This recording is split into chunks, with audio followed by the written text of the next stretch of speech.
All right, y'all. Hey, what's up, good people? I'm QC. Welcome to another Talkin and Grubbin live stream. How's everybody doing tonight? Hope all you doing good. I'm doing good. Well, tonight's the night. The 2020 NFL season kicks off, and welcome to the season premiere of Dinner and Sunday Night Football.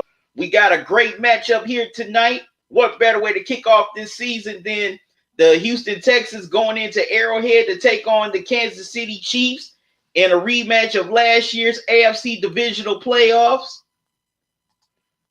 The Chiefs are going to start their title defense. They're going to unveil their championship banner. They just got their rings last week or week before last. You know, it seemed like a few months ago we weren't going to have a season due to this COVID pandemic, but here we are. Now, I don't know if, the Chiefs are allowing fans into the stadium tonight. Some stadiums across the NFL, some are going to do fans, some aren't going to do fans. Like here in Cleveland, they said they're only going to let 6,000 fans into Browns games for the first two home games.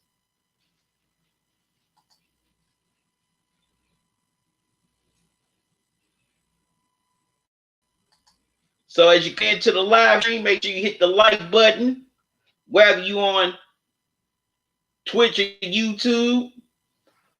Also, if you're on YouTube, subscribe to the channel, click that notification bell, click all so you don't miss any new videos or upcoming live streams from me. If you're on Twitch, make sure you follow me on Twitch. If you're on both, follow me on both.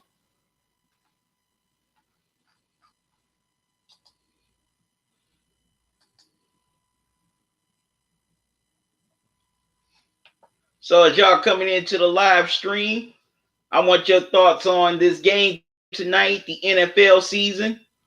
Who you think is going, what options? If you want to give your take on your team, you can definitely put that in the chat.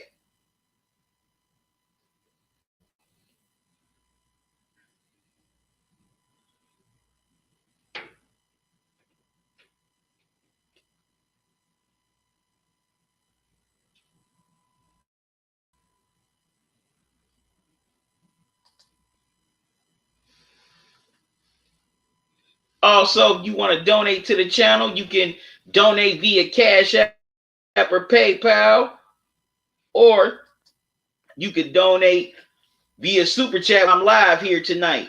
Let me give you the Cash App, cash tag, and my PayPal.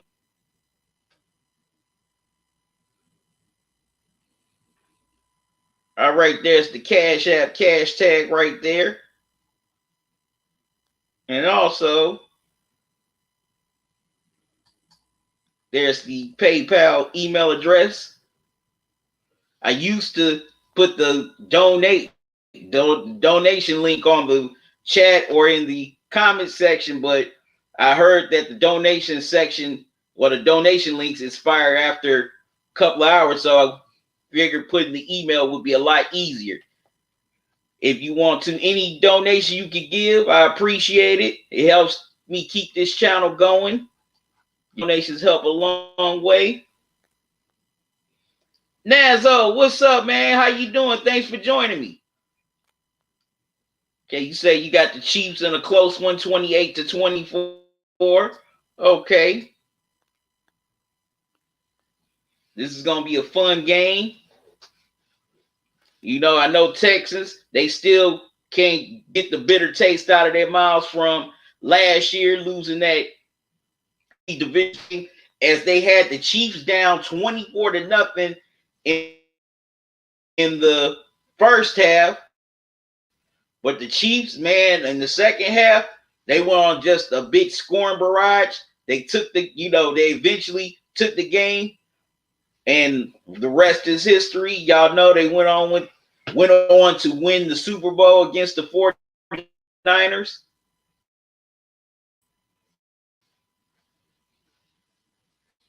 But I want to see how the Texans will do now that they don't have the offseason traded Hopkins to Arizona for running back David Johnson and a pick.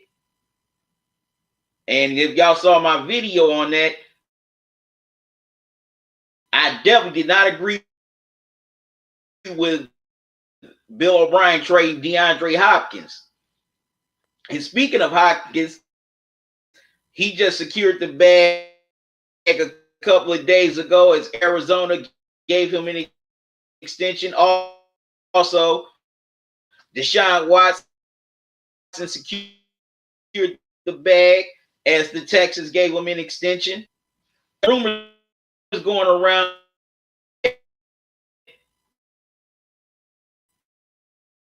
O'Brien wanted O'Brien. Well, he and Hopkins were not getting along, and there was some comments made by O'Brien that Hopkins didn't appreciate.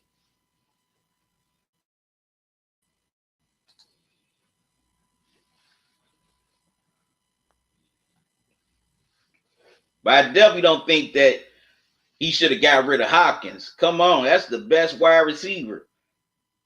If the Texans don't make the playoffs this year, due to that, then if I'm a Texas fan, I would want Bill O'Brien out ASAP. Also, you can buy official Talkin and Grubbin gear at teespring.com. About to put the Teespring link up for you. There it is. There's a link to the Teespring store. I'm selling t-shirts like this one I'm wearing here tonight. Hope y'all can see that. You know, it says sports news fun. You get a t-shirt like that. Also, I'm selling hoodies, you know. Winter's following shortly after that. So definitely might want to get your hoodies now so you can be warm when that time hits. Or, you know, I got coffee mugs and also face masks. Now these face masks are $10. If you got maybe 1, 2, 3, 4, 5, extra one won't hurt. Or if you got those who are too hard-headed to wear a mask, make a good gift for them. It's cloth. You can wash it as many times as you want. Oh.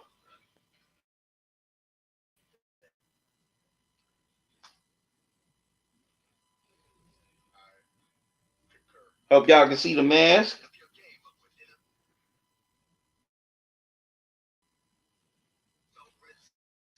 To show y'all again. All right.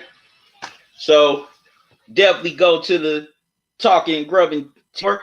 And I'm offering 20% off and free shipping on your purchase for the remainder of the year. Here's the 2020 promo code. Well, that's the free shipping promo code.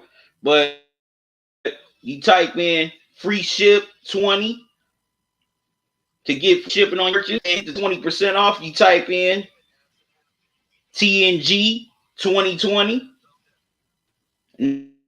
That's all throughout 2020. So, football game. Well, it's the kickoff. Well, to kick off the NFL season, this is the matchup. One of the matchups I've definitely been wanting to see. And I'm going to be here all season long doing dinner and Sunday night football. Now, as we all know, the NBA Finals is coming up at the end of this month. So, you know, I'll let y'all know I'm gonna be live streaming during the NBA Finals. So if I can't do a dinner and Sunday night football, I'll definitely let you know.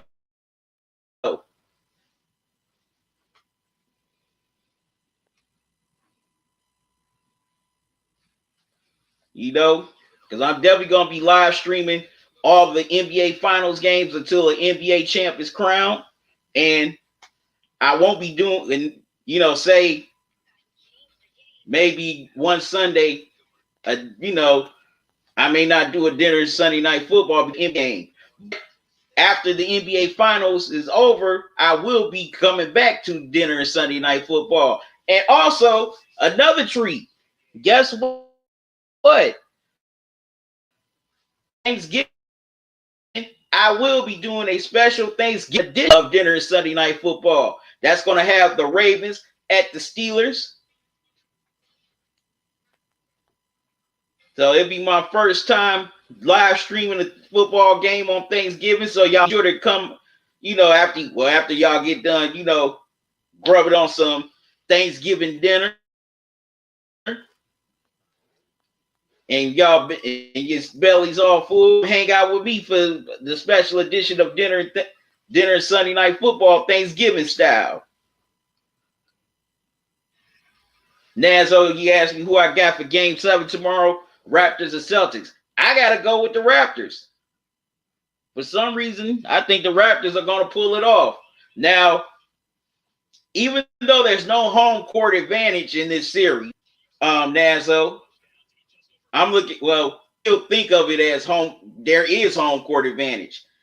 And so far in this series, all the games have been won by the road team. Celtics won the first two. Raptors won the other two. Celtics won Game 5. Then the Raptors win last night on the road. So I think Raptors are going to take Game 7. We're finally going to get a winner at quote-unquote home in this series. So that's who I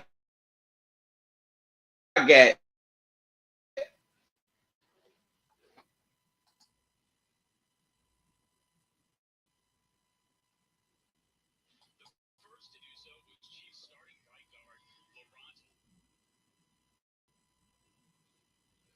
But man, definitely can't wait to get this game underway. I am so excited.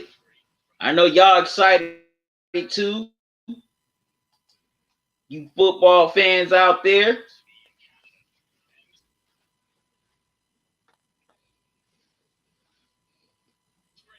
Talkin Psycho, what's up, man? Thanks, man.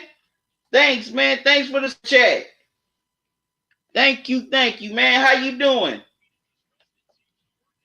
Thanks for your donation. I greatly appreciate it, sir.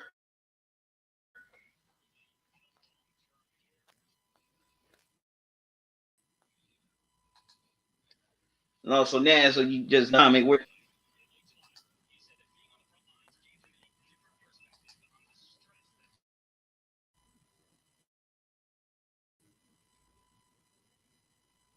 I was trying to act funny. Yeah, Miami is playing their own state, Florida. Yep, shout out to Intelligent Cycle for I greatly appreciate that. Intelligent Cycle loyal subscriber, always watching, commenting on the videos, tuning into the lives, or most of the lives whenever he can. So great. I'm very grateful for that donation, brother. Thank you. Thank you so much. I feel so loved. I'm gonna get emotional. Give me a minute. No, I'm just playing. I'm just playing, but for real, Intelligent Cycle, thanks again, man. Thanks again for the super chat. Okay, you said, of course, we excited back in this thing. I'm cool. I don't want to see them damn Lakers. Why you don't want to see the Lakers, man? You don't want to see the collision course is about to happen?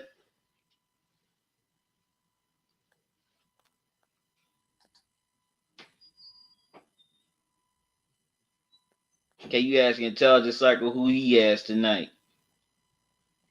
I'm going to get to my prediction in a minute.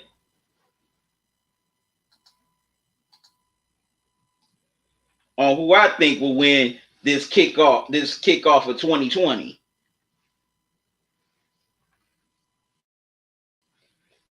But yeah, I definitely want to see how Watts is going to adjust without Watkins being back. I still can't believe they traded not Watkins. I still can't believe they traded DeAndre.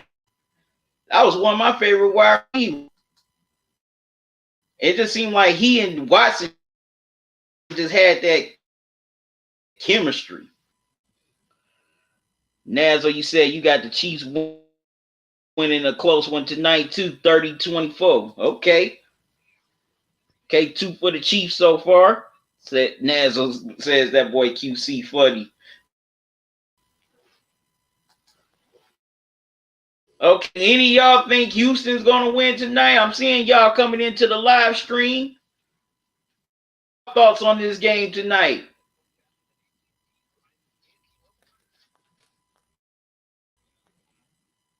Leave y'all comments here in the chat.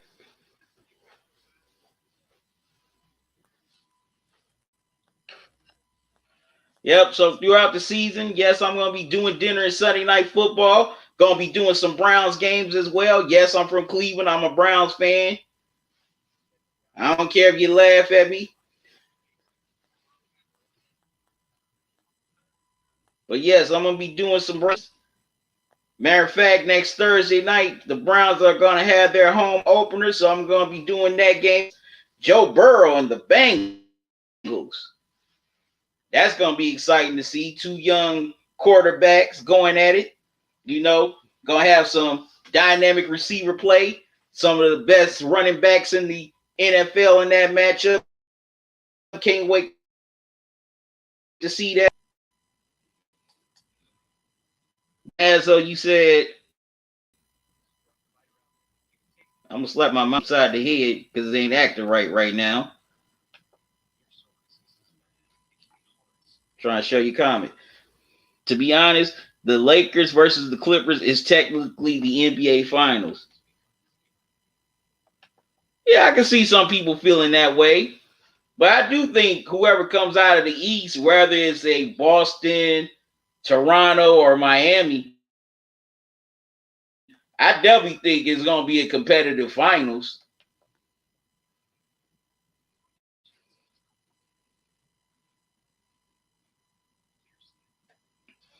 I feel, Intelligent Cycle, you said, I feel since my future wife, just joking, Alicia Keys, saying, gotta contribute. All right.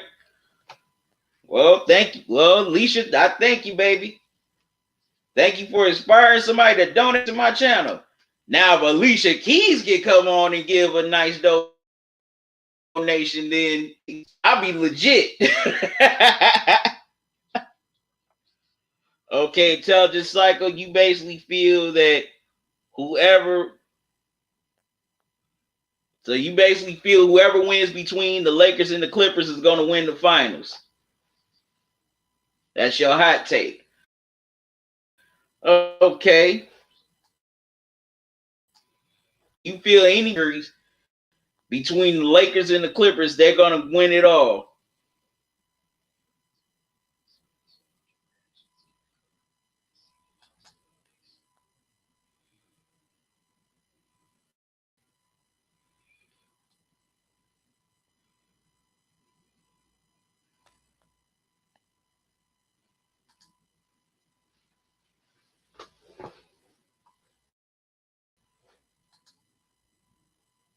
All right.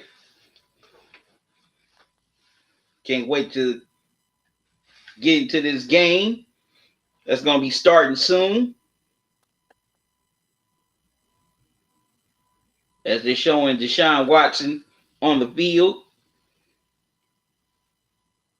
And I know Deshaun Watson is a very happy man after securing that bag for $140 million the other day.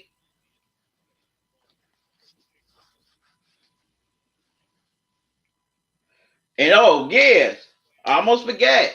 A couple ago, Pat Mahomes secured a big bag, getting a $100 million 10-year $500 million contract. So he's definitely a huge bag.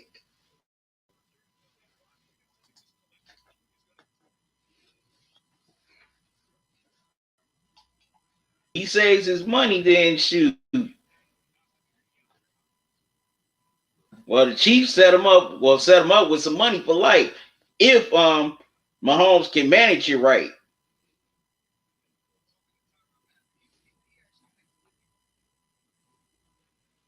But here are my keys for tonight's game, starting with the Texans. You know, Watson, he's going to have to release the ball early. Also, he's got to stay out of trouble because you got a safety like Tyrann Mathieu back there, who I think is underrated. You know, he doesn't want to mess around, make a mistake against that Chiefs secondary. Also got to be aware of Frank Clark. Frank Clark definitely came up big for the Chiefs last year in their Super Bowl run. A lot of people don't talk about him. Also, man, and another thing, what's up with my hometown, Cleveland? Chelsea's from Cleveland. Frank Clark is from Cleveland. Stay in your own backyard, KC. No, seriously, definitely got to look out for Frank Clark. You know, that man's too good. That man's underrated. I think he's definitely been slept on. Like I just said, a big part of the Chiefs winning the Super Bowl last year. Definitely, man, he did a good job. And also, definitely got to establish David Johnson early. Because if you can establish him early and he can get some nice yards, then Watson. Now on the flip side for the Chiefs,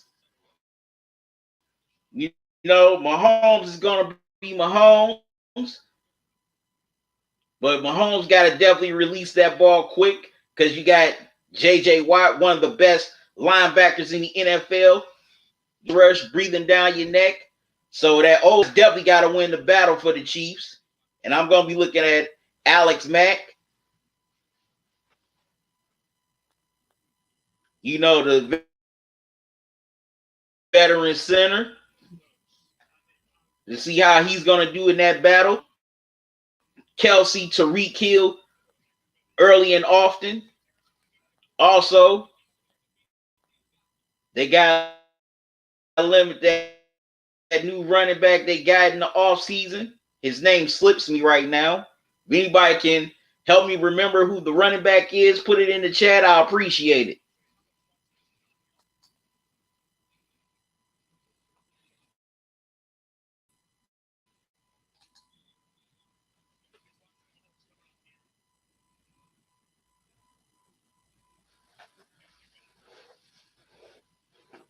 And also for the Chiefs, well, for the Chiefs defense, they got to get that. They got to apply the pressure to Watson. Also, they got to, excuse me. Also, they got to definitely, you know, limit Johnson. Though has his share of injuries, and when healthy, he could definitely be a pretty good running back. It's just unfortunate that his career has been limited by injuries. If it weren't injuries, I definitely think Johnson would have had a few all-pro seasons.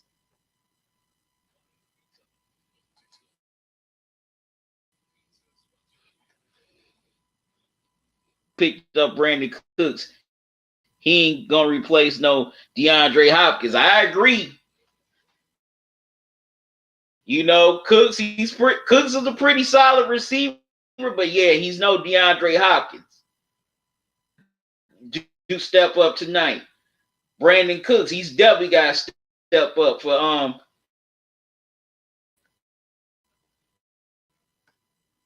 excuse me, for Watson. Nazo, you says no one D-Hop to be. I agree. I still can't figure out why Bill O'Brien did that move. Nazo, you said I miss Frank Clark on my Seahawks, man. Frank Clark did good while he was with Seattle. He definitely did good. That's why I was kind of shocked that, you know, they traded him. I said that was one of their better defensive players. Why did the Seahawks trade him? And Nazo, what's your take on your Seahawks? How do you think they're going to do? Do you think they'll dethrone the 49ers for the NFC?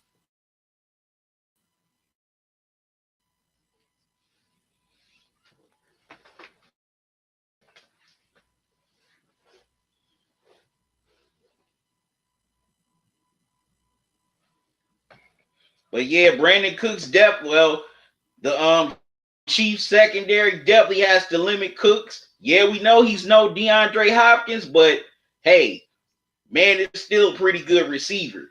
You know, he did good when he was in New England with Tom Brady. He did good in LA when he was on the Rams with Jared Goff. So yeah, we know he can't replace DeAndre Hopkins, but he could receiver, a good to a pretty good receiver for the Texans. As long as he can stay healthy.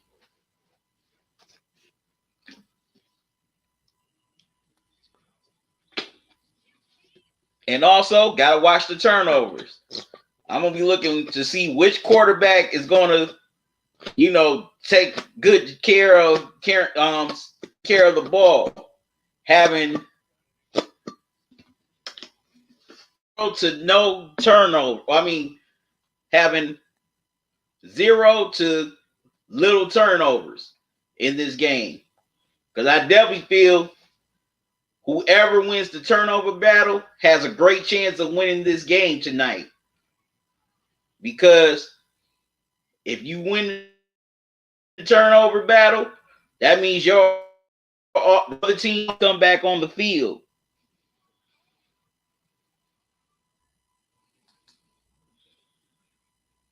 Now, so you said we traded him for a toothpick. And you also said, okay, you said you got the Seahawks going 12-4 if the running backs stay healthy. You know, I think the Seahawks got a great chance of taking the NFC West, because last year y'all were within 1 or 2 yards of winning the NFC West. If y'all didn't get stopped at the goal line in the final seconds, Seahawks would have won that game. Okay, you said you loving the new addition of Jamal Adams. Yeah, he's gonna do some great things out there in Seattle. I agree. Bill O'Brien definitely needs to be fired. Like I said, after when I did my video about the DeAndre Hopkins trade, I said, if you're a Texans fan, y'all definitely need to go out to the Texans headquarters and protest and demand that the Texans get rid of Bill O'Brien.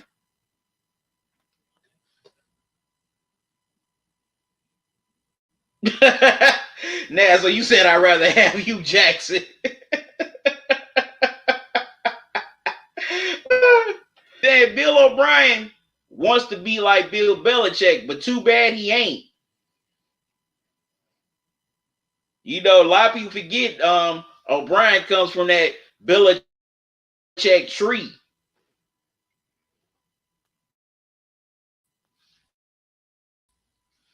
Belichick, for some reason, think that they can pick their own players like he did, but a lot of them can't. And it's shown that they failed miserably. You know, Bill O'Brien people might say, well, Bill O'Brien's done a good job because the Texans have gotten to the playoffs and won their division a few times. But guess what? They always flame out quickly once they get there. They either get beaten a wild card or they lose in the divisional round. Look at a couple of years ago. They get beat by the Colts. You know who was the lower seed last year? They had the 24 nothing lead against the Chiefs. Couldn't close the deal.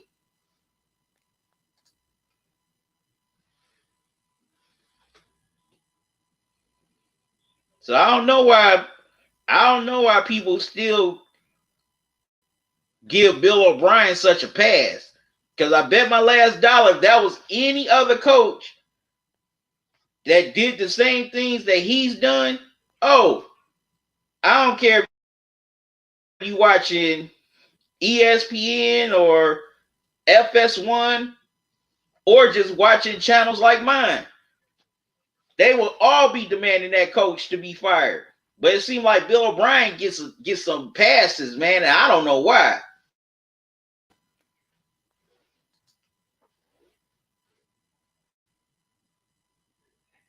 Because it seemed like the Texans should have at least gotten to an AFC championship.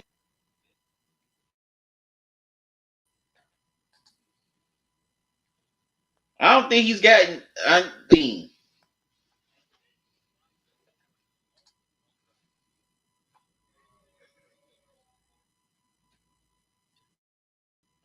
And now Watson's got that contract. I don't know the status of O'Brien's contract, but Watson's got that new deal now. A whole bunch of say with the Texas organization now.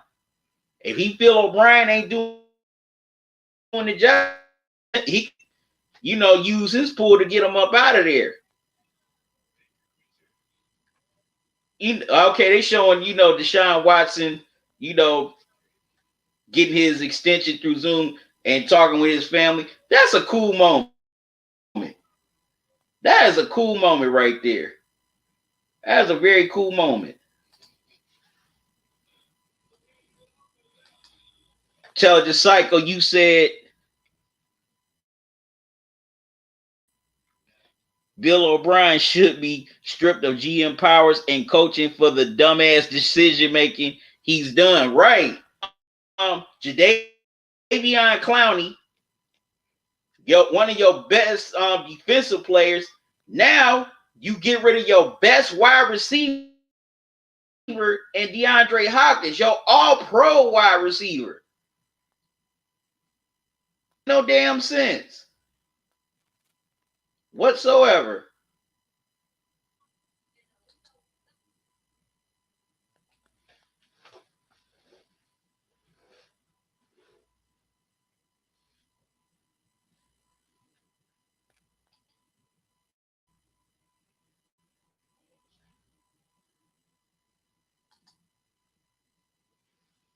All right, I'm seeing y'all coming into the live stream. What are your thoughts on this game tonight? Who do you think will win? What do y'all think are the keys to this game as we open the 2020 NFL season? To all my loyal subscribers, welcome. To all the people that's new here in this live stream, welcome. Just make sure it's not your last. Subscribe to the channel, click that notification bell, and click all so you don't miss any new videos or upcoming live streams from me. I got some live streams coming up this weekend. Tomorrow night, Game 7 between the Raptors and the Celtics. Winner take all. Saturday night, Game 5 between the Lakers and Rockets. We're going to see what happens after tonight. Maybe I'll be live streaming a closeout game, or I'm live streaming who will take that 3-2 lead. Then come back Sunday night for another dinner and Sunday night football, as I'll be live streaming during the Cowboys and Rams game. That's going to be a good one. So come up. So make sure y'all subscribe, or if you follow. I'm going to be on Twitch as well. Got some fun weekend of live streams. Can't wait to bring to y'all. About to get into some dinner in a little bit. Got this dinner right next to me. He's looking good. Now I'm about to grub on.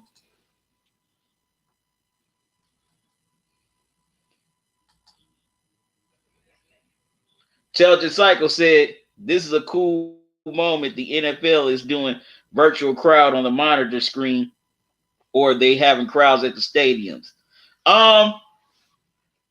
Tell Cycle, yeah, you probably missed when I was commenting on that. Some stadiums are letting fans in, some aren't. As far as I know, like with the Browns, they said they're gonna let up to 6,000 fans into the stadium for their first 2 home games.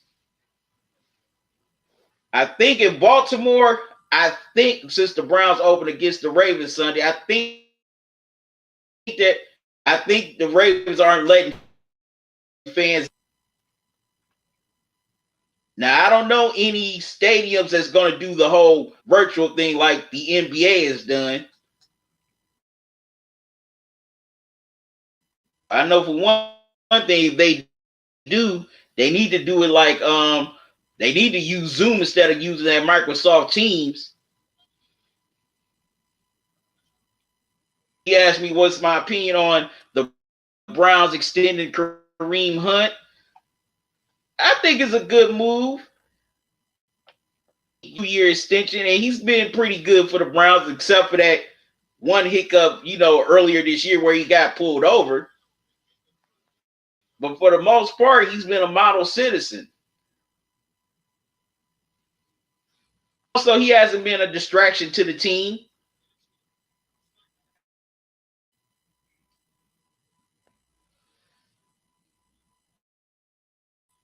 So that's my take on the Kareem Hunt signing.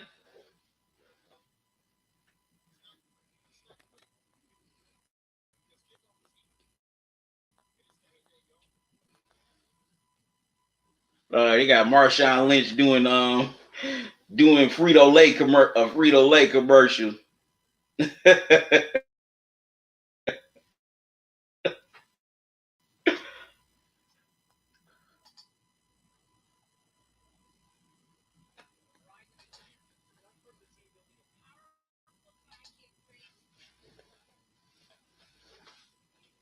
Oh man, this is just gonna be a fun live stream here tonight. It's gonna be a fun game.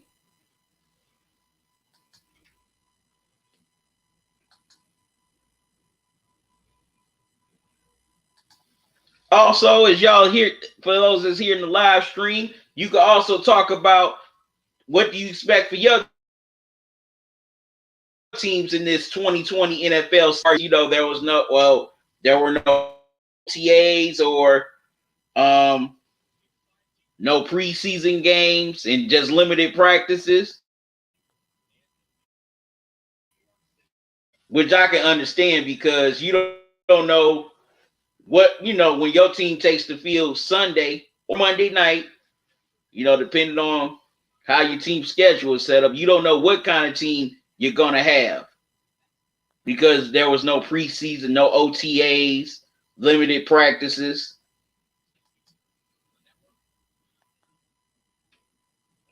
Intelligent Cycle, you said keys to the game.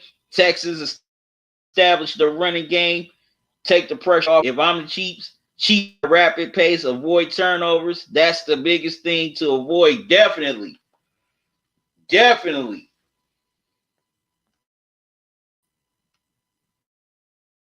Definitely got to avoid turnovers.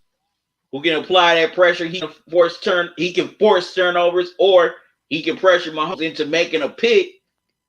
And definitely got to get David Johnson here going early and often, so that can talk for Watson, and now definitely open up the passing game for the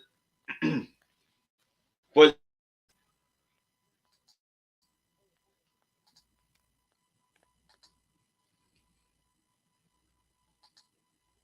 Now my prediction for this game, you got two great young quarterbacks,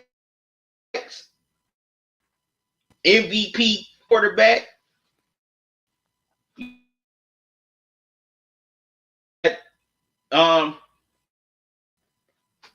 Great offenses. You got some solid defensive players. Matter of fact, it's going to come down to the wire. I think it's definitely going to be decided in the fourth quarter,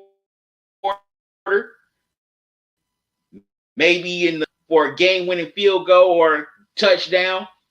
But I'm going to say the Chiefs win a close game, here on opening night.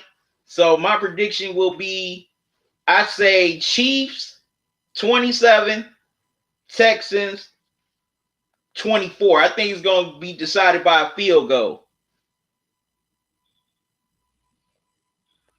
Okay, now, so you asked me, why do the Falcons always have a good team but somehow manage to go 7-9? Various reasons. Some sometimes it could be injuries. You know, like I think was it last season or season before, Julio Jones. You know, he missed significant time with due to injury. Also, the Falcons never really spent money on their defense. And you would think they would have spent more money on the defense after they had that Super Bowl blunder. I mean, they got a lot of talent on offense, but defensively, they can't stop anybody.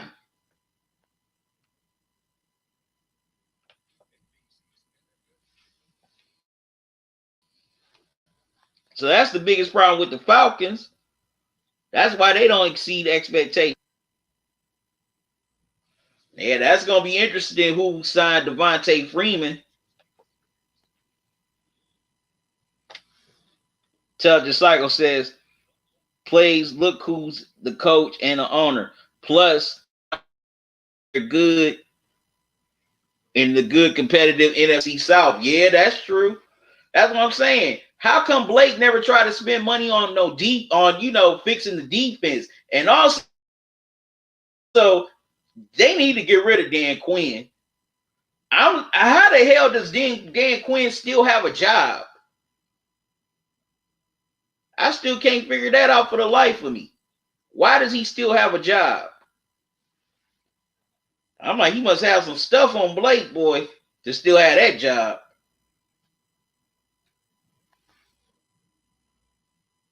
And now, yeah, now with the Buccaneers coming up, of course they added Tom Brady, and he's got Mike Evans, who I think is a pretty underrated wide receiver. Also, now he just added Leonard Fournette. He's looking for something to prove. So that NFC South is more highly competitive now more than ever. Carolina, they're a question mark. You never know how they're going to come out.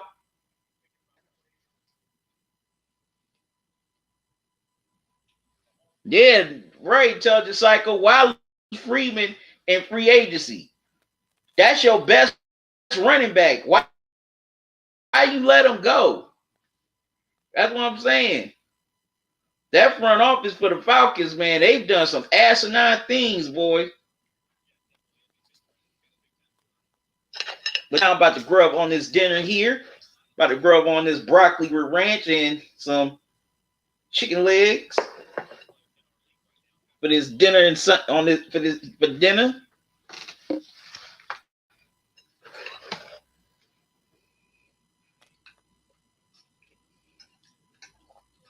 Mm.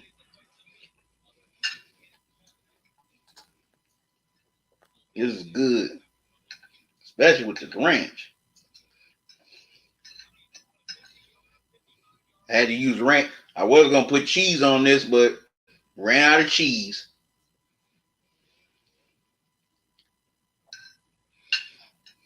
And that sucks.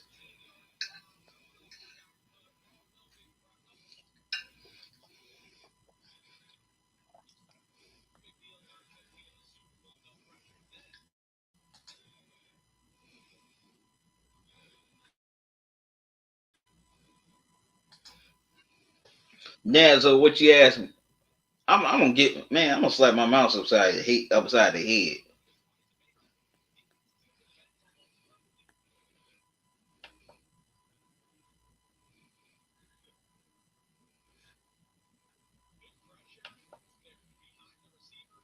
There we go.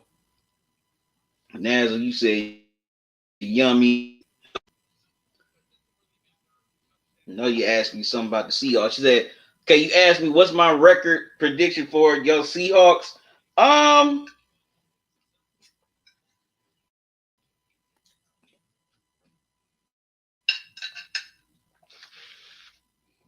leaning towards between 12-4, excuse me, and 11-5. Because y'all battling between the battling the 49ers and the Rams. So y'all gonna be beating the mess out of each other when y'all play during the season.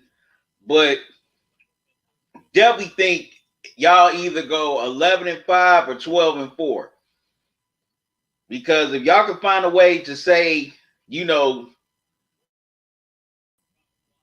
sweep the 49ers, then y'all win the NFC West. But if y'all split with the 49ers, then y'all gonna be fighting the whole season for that NFC West crown. So it could go either way. So it could lean towards either those records.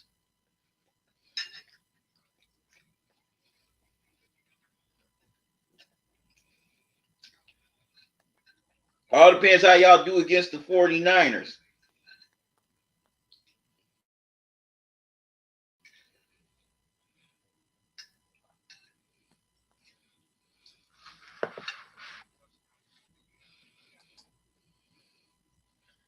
Nanzo, you said you made a burger. You said you made a burger. Oh man, what kind of burger?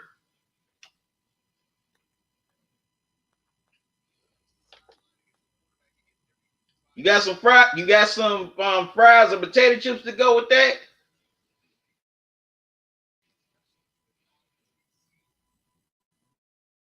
I'll guess on Dan Quinn, still the Falcons head coach because he's white and polite.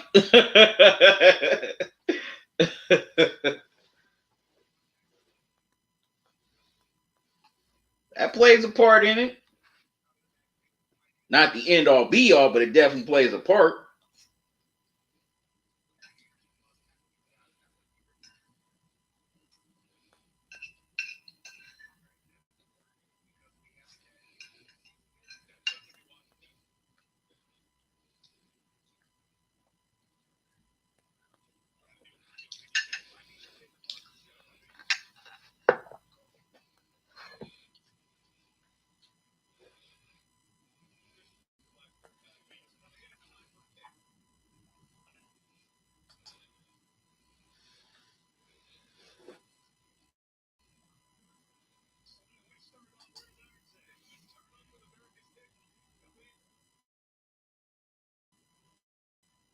Okay, looks like it's gonna be a small number of fans at Arrowhead here tonight.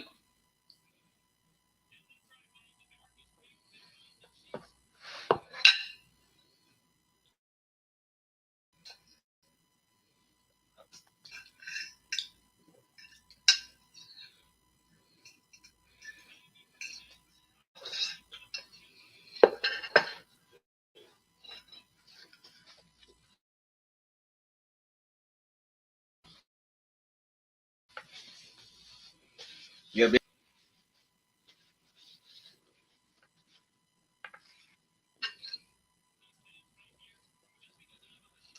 and they're ready to see that banner go up into the Arrowhead.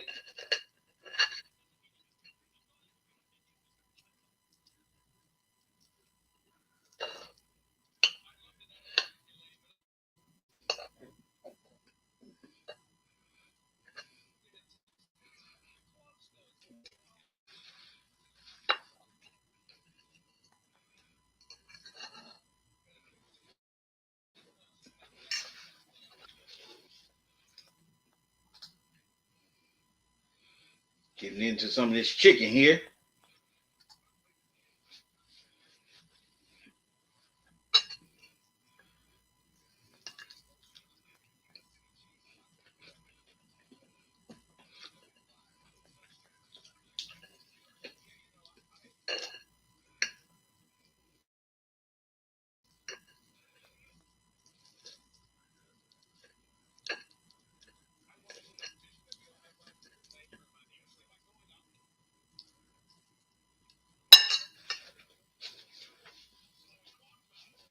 And also, excuse me.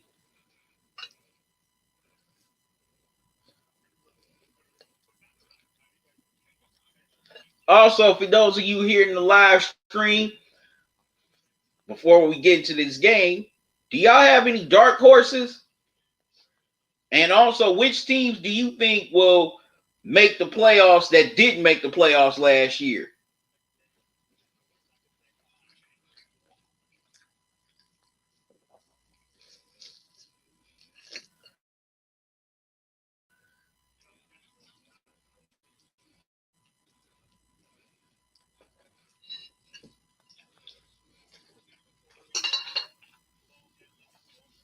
And also, which teams that made the playoffs last year that you think will miss the playoffs this year?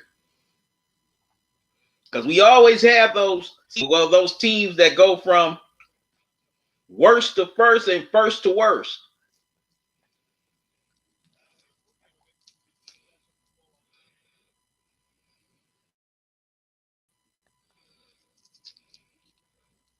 And also, if y'all don't know, this year they added the 7th seed for the playoffs. So now only one team gets only the top seed gets the first round bye.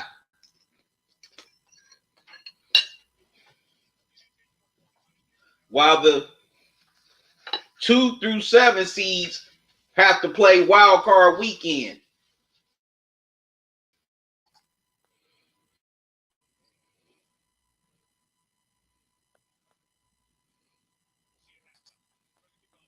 And now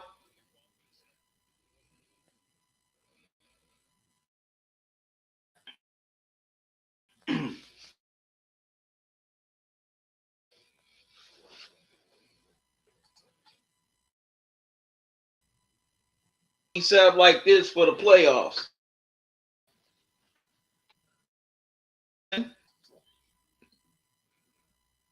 3 plays, 6 and 4 and 5 play each other in the wild card play in the wild card.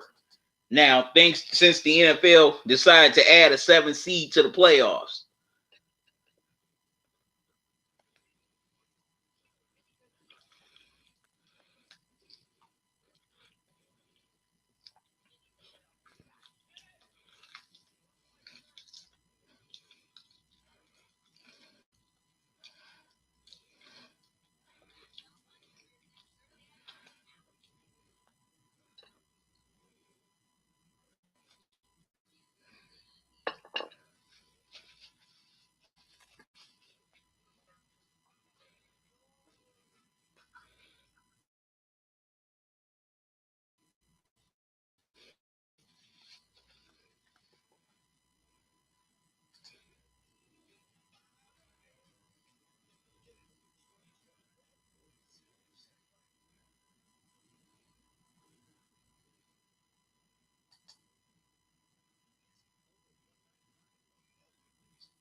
That banner does look nice, Nazo.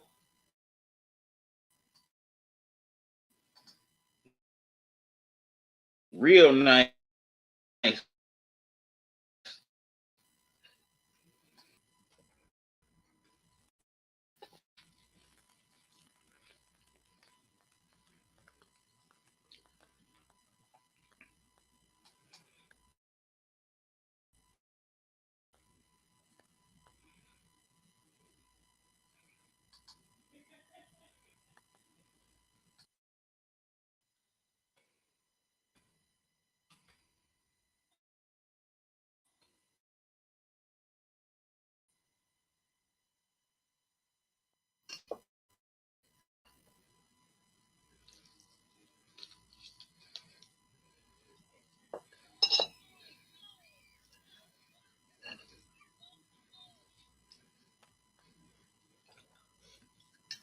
Mm.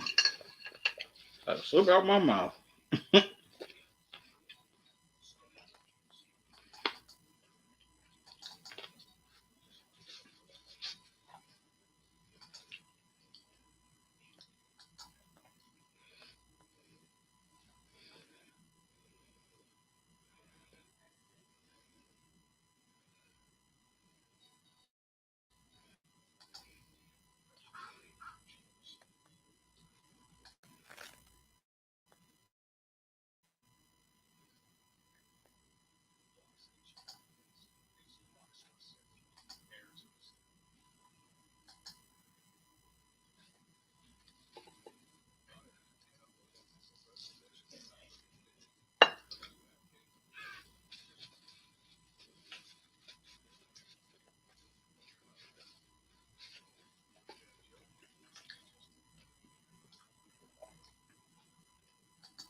All right, now my thoughts on which teams I think at least will have a chance to make it that didn't make it last year. The NFC, of course, the Buccaneers.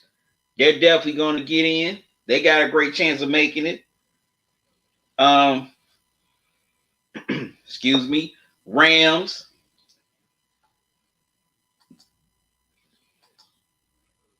Rams were trying to fight to the end to get back into the playoffs, but couldn't make it. Also, another team I think they'll make it in the NFC that didn't make it last year.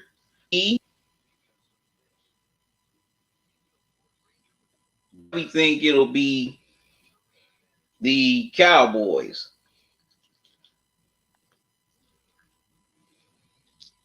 You know, Dak has a lot to prove, so he definitely wants to prove it.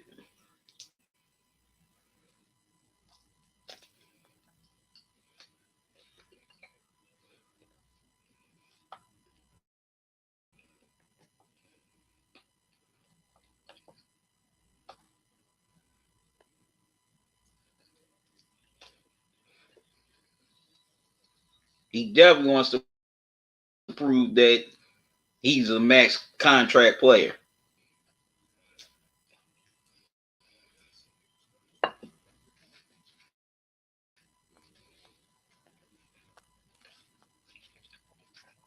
Gonna get to the AFC in a minute.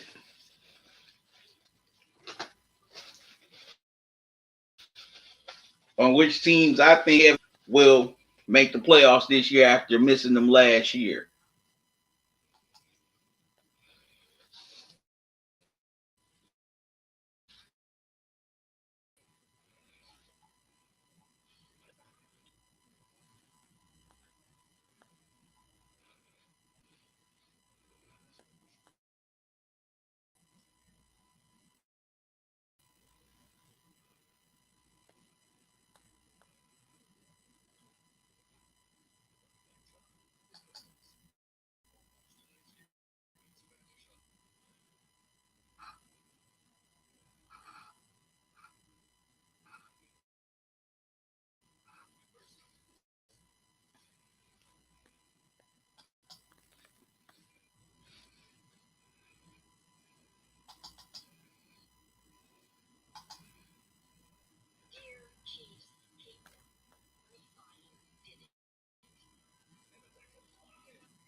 Okay, tell the psycho.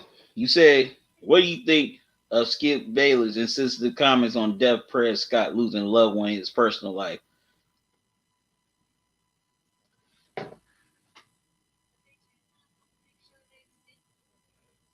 Man, that's some. If he said that, That's very insensitive. Intelligent psycho.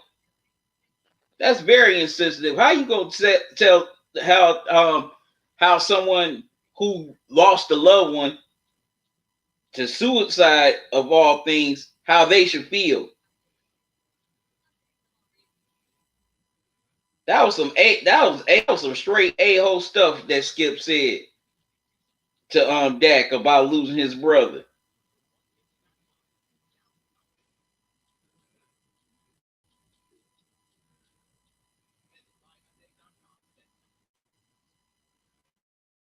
definitely can't believe he said that on how he should feel. You don't tell how another man should respond and feel about the passing of a loved one, especially the way you know his brother went out.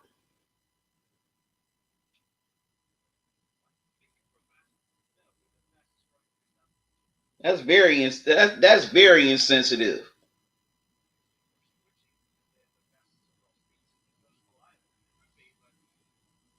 Skip is way out of pocket for saying that to Dak.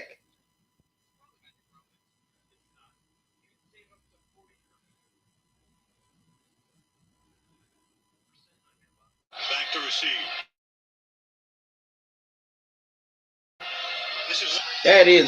That's some a-hole stuff. All right, we got the game here starting. Deshaun Watson throws it to Johnson. He can't handle the pass. And the Texans have to punt.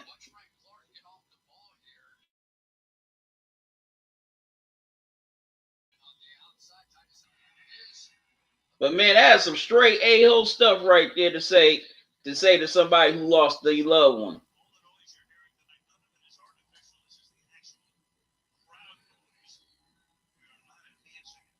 Okay, you asked what I think, what the Browns are going to do. You said you got them going 10-6 now. So I got them about this side. All right.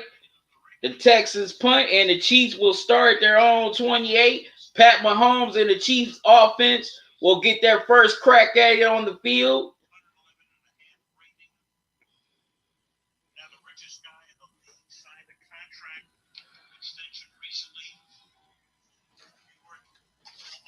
Having issues with my internet TV, so I'm watching it on my phone. All right. First and 10 for the Chiefs.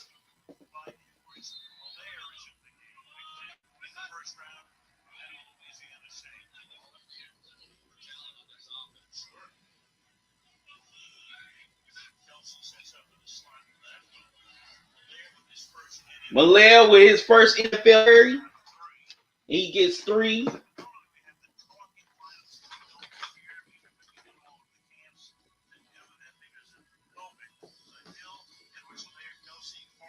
All right.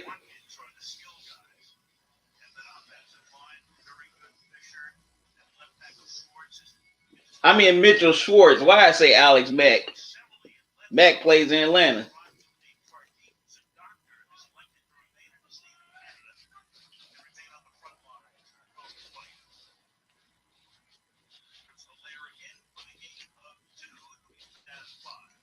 They gave it to Malera again. He only gets 2 on the play. Third down and 5.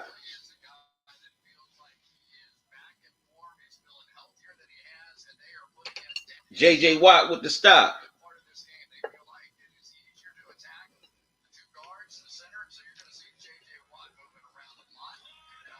Third and 5 the Chiefs.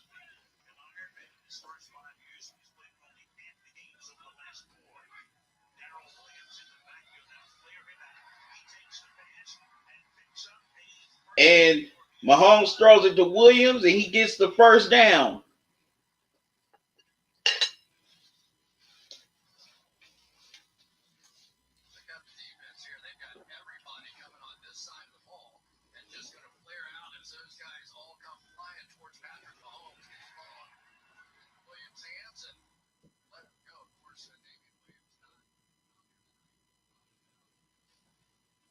Okay, Damian Williams, he's not playing due to the fact he opted out due to the coronavirus.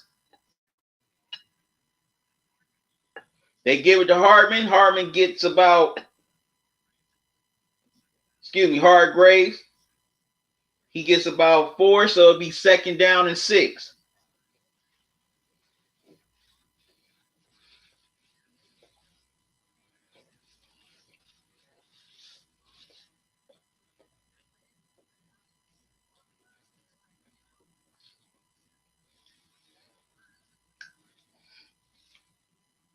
No, 2nd and 4. My mistake.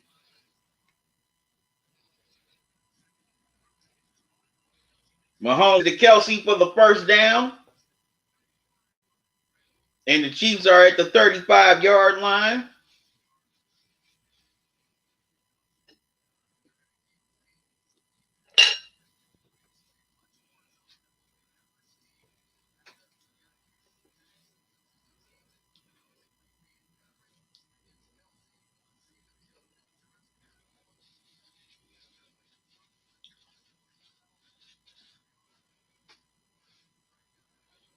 Right, 1st and 10, Kansas City. Mahomes deep down the field.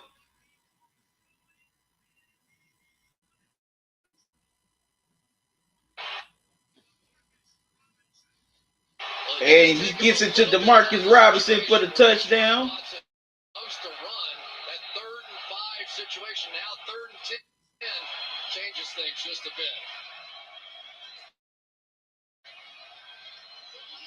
First time too that we've seen both Duke Johnson and David Johnson in the backfield. That is going to create some.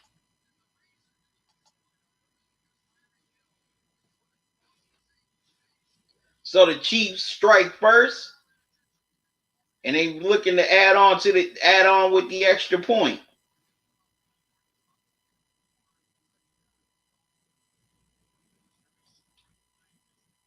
Okay, as the refs are reviewing to make sure the ball in the receiver's hands, and he had full possession.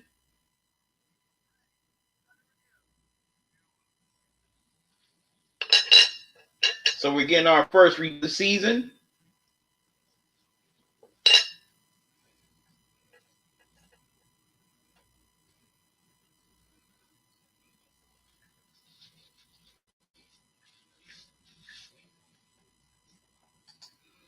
But the Chiefs strike quick, fast, and in a hurry down the field. And I think the touchdown will stand. Like I said, I'm having issues with my internet TV, but luckily, I'm looking at it on my phone through NBC Sports.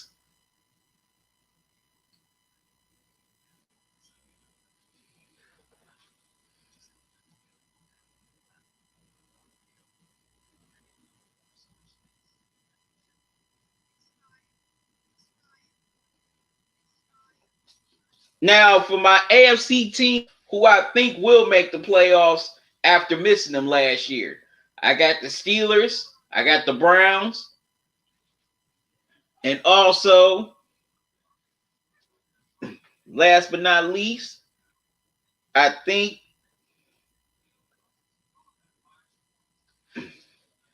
I did have the Broncos until Von Miller, ended up getting injured and,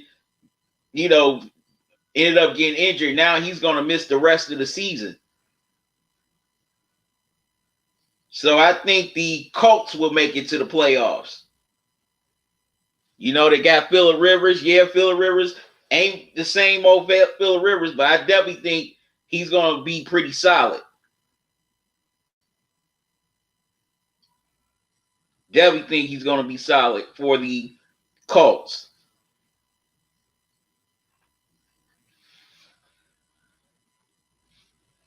Like I said, who do y'all got? Which teams from the NFC and the AFC y'all got making the playoffs that didn't make it last year? Put your thoughts in the chat.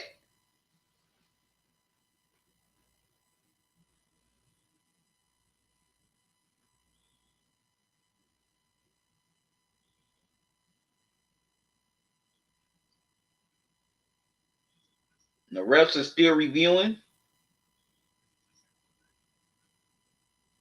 the previous play.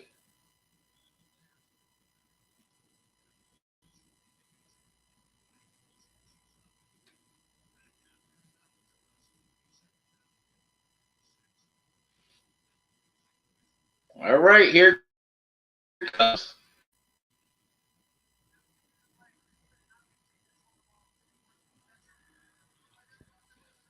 All right, so The touchdown doesn't stand, so it'll be 2nd and 10 for the Chiefs, as the receiver did not have full possession of the ball. Wow, the first overturn of the season. And the Chiefs fans that are in the building are not pleased with that ref.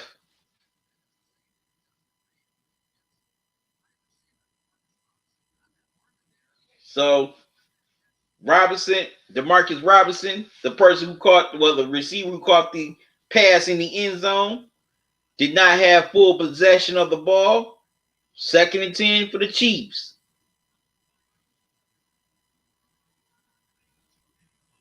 Wow, Mahomes can't escape trouble and he gets sacked.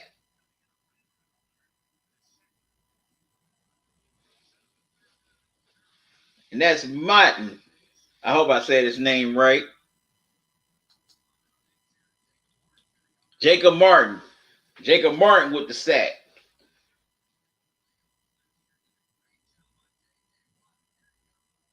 Wow.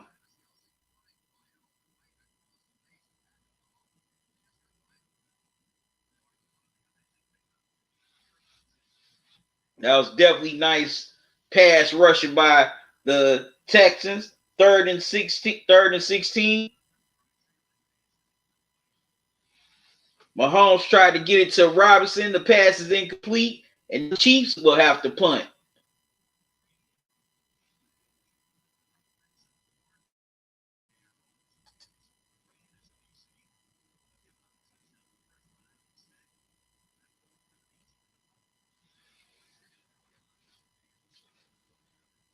That was good defense by the Texans on that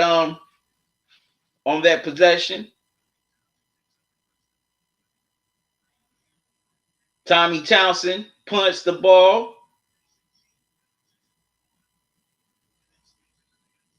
and escapes into the end zone for the touchback. So the Texans, will start at the 28-yard line.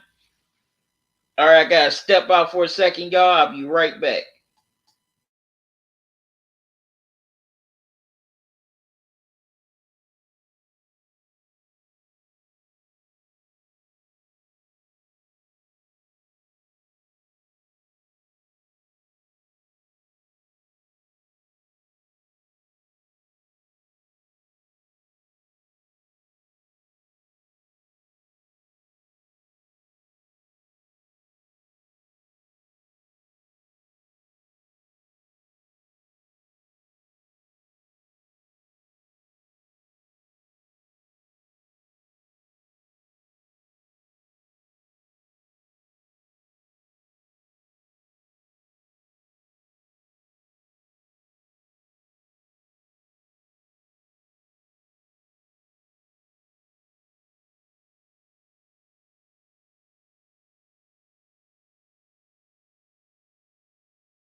All right, sorry about that. Had to step out for a minute.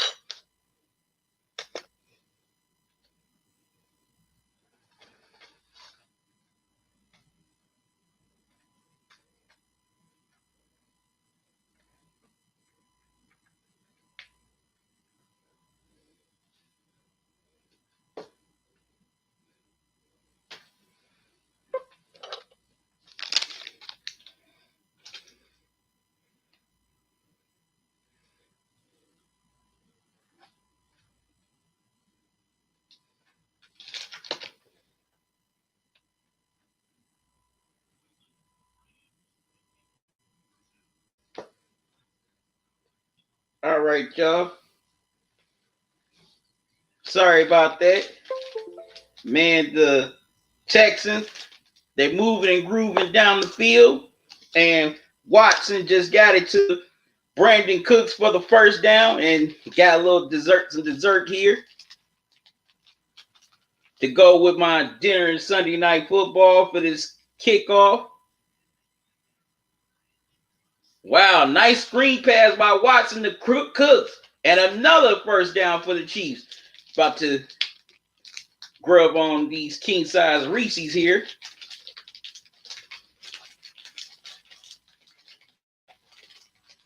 This is my favorite candy.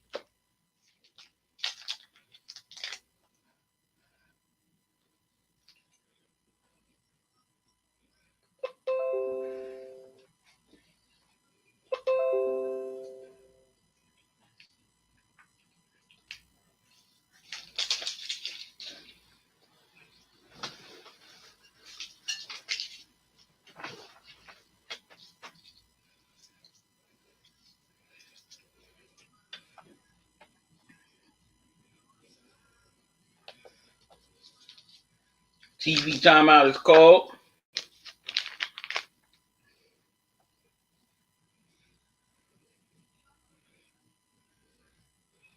Ned, gotta catch up on y'all comments.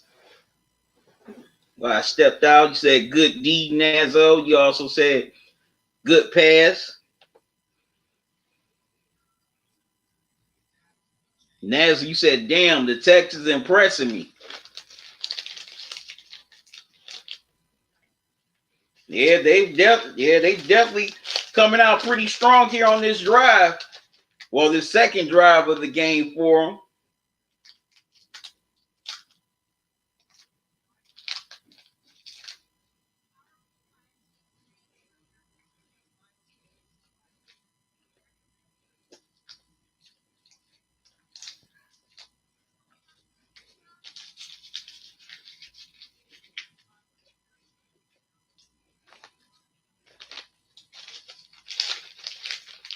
Also, I like how the Texans are mixing it up offensively. You know, they started out with a couple of run plays to Johnson, and he got some nice yards. That opened up the passing game for Watson.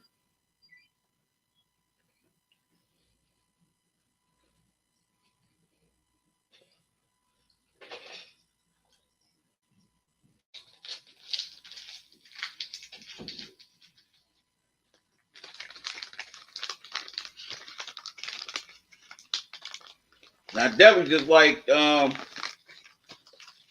screen pass that Watson just threw.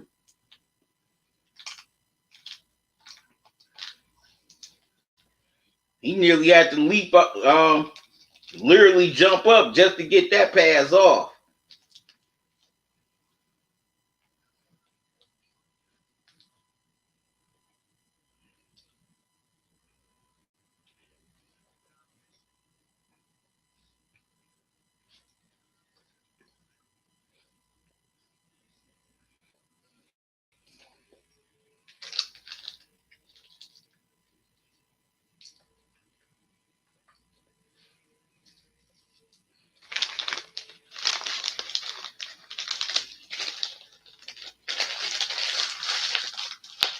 Showing the virtual Chiefs fans as they're showing some of the Chiefs fans in the stands. Actually, 2nd and 1 for the Texans, not first down. Wow, David Johnson gets all the way to the end zone for the touchdown.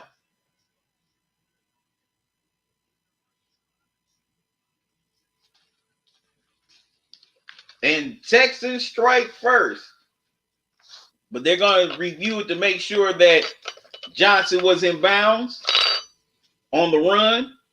Because if he's not, then the Texans are going to have the ball at the 1-yard line.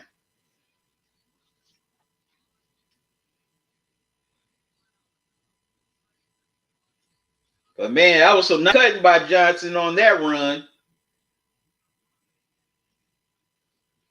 That was some good cutting right there. And some great, and also even better protection by the Texans O-line. Okay, the extra point is up and good. The Texans strike first, and they lead 7-0 in Arrowhead.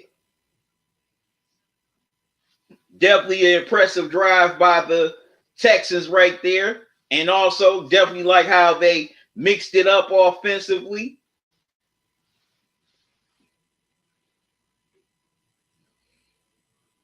And it all started with, David Johnson.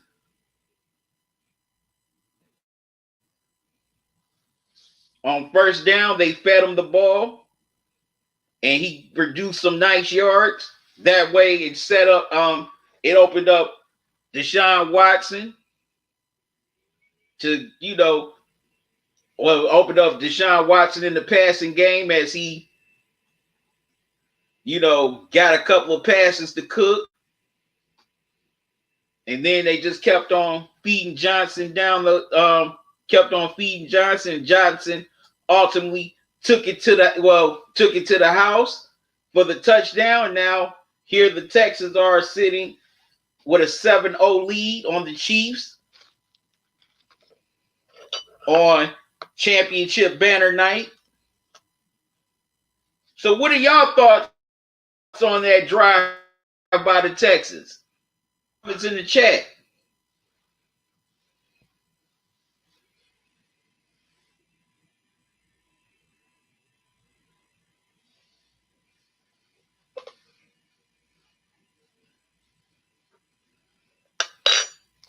And also, I don't just got this Breyers Reese's Cups Reese's ice cream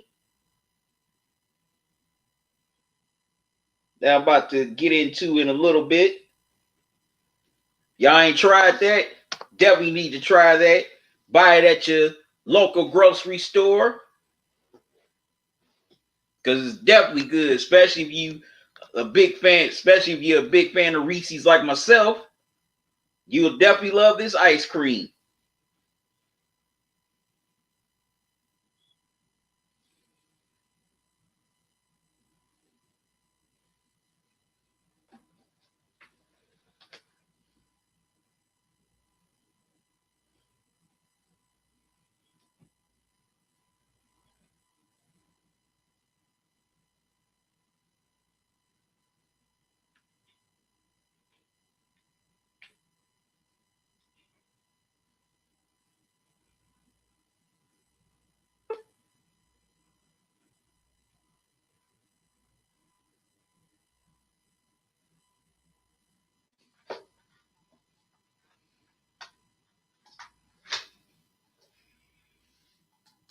Now, so you said good run by Johnson. Good run by Johnson.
Like I said, David Johnson has always been a pretty good running back. If he wouldn't have had his seasons cut short, he definitely would have a few all-pro seasons under his belt.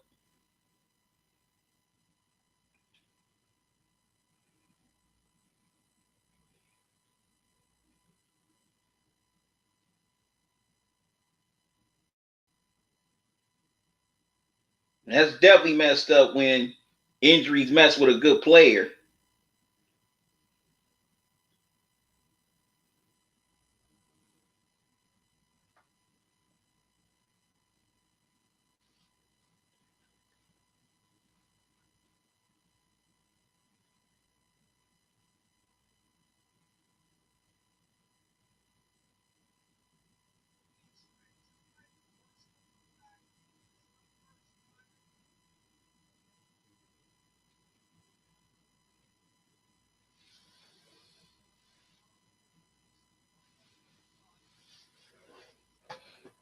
All right, it's 4th and inches for the Chiefs.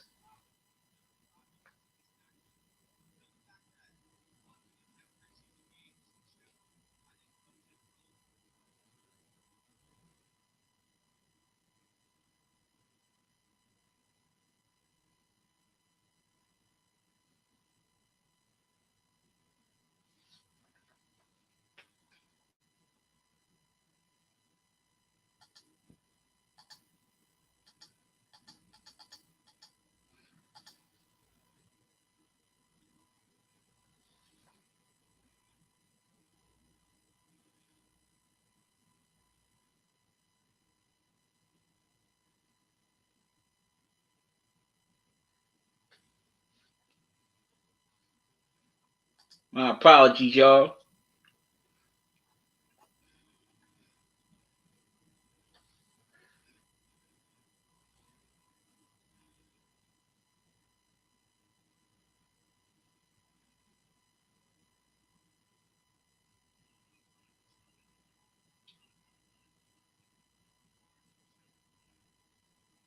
All right, now for the Chiefs. And already they've gone 54 yards with 7 plays.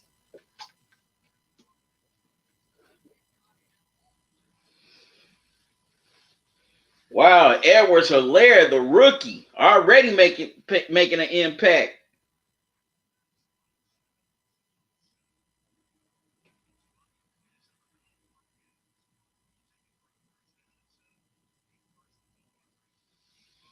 All right, Mahomes throws it to Watkins for the first down, 1st and goal for the Chiefs.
All right, my apologies, y'all, for these issues with my internet TV.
All right,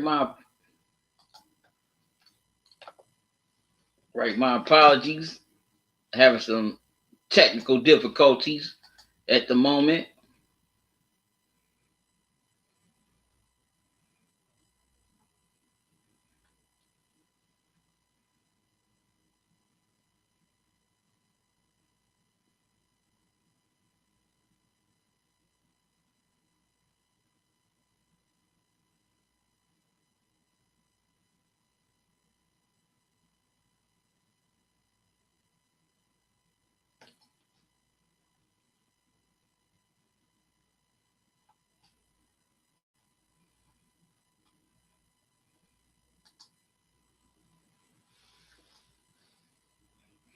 All right, third and goal for the Chiefs at the 6, as they're trying to punch it in and tie up the game at 6.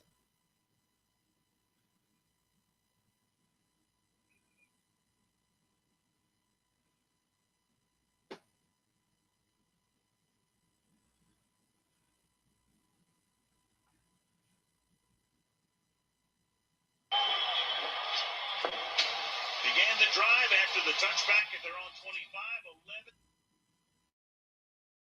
11. And the Chiefs scored on the touchdown, 11 plays, 75 yards, after they started from their own 25-yard line. They just clear space down the field. From a pass from Holmes to Travis,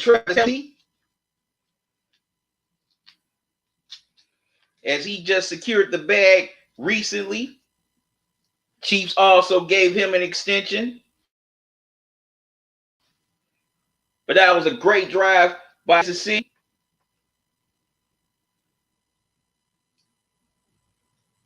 And the extra point is good, and we are tied at 7 apiece.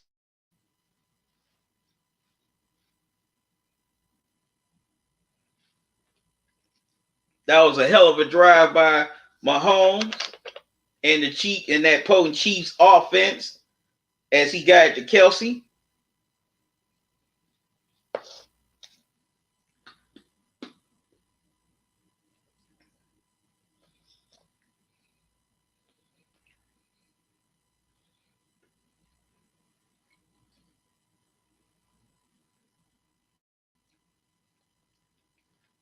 So we're tied at 7 apiece.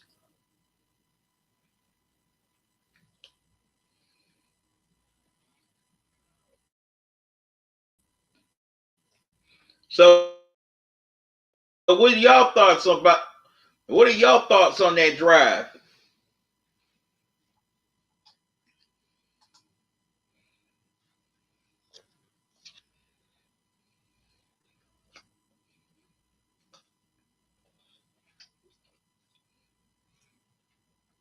definitely knew that the Chiefs were going to definitely do the hurry up offense.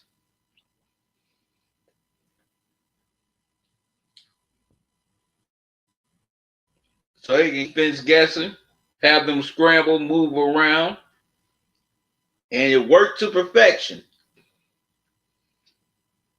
because they started from their own 25 on the touchback and went down the field in 11 plays and scored and burned Houston for 75 yards. So back and forth we go.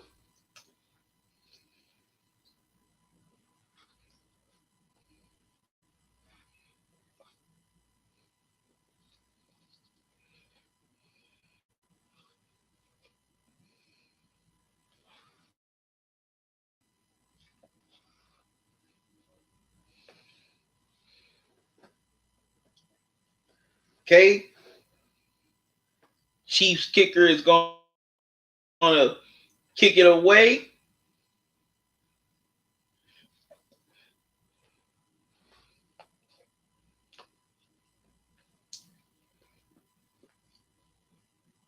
And the ball goes into the end zone for a touchback. So Watson and the Texans are going to start at the 25. 25.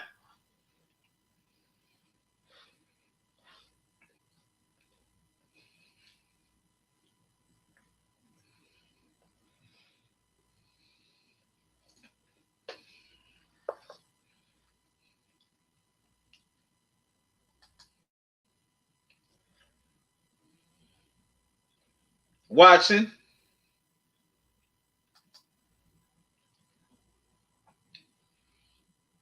throws and gets it to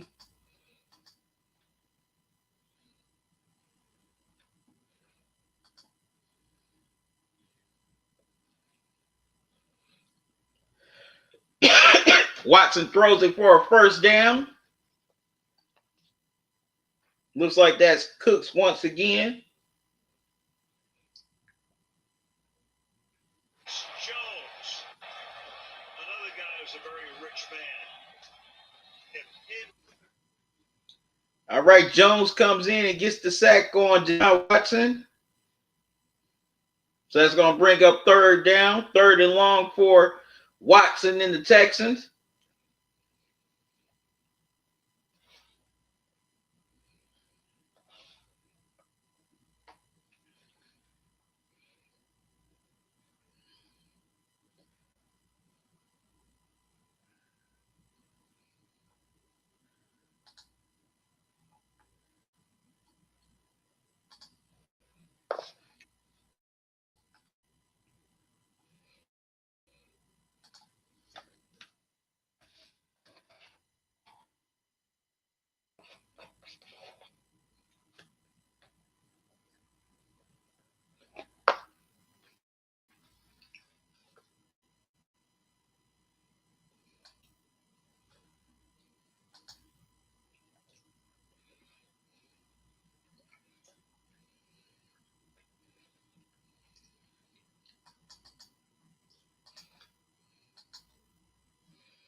Excuse me.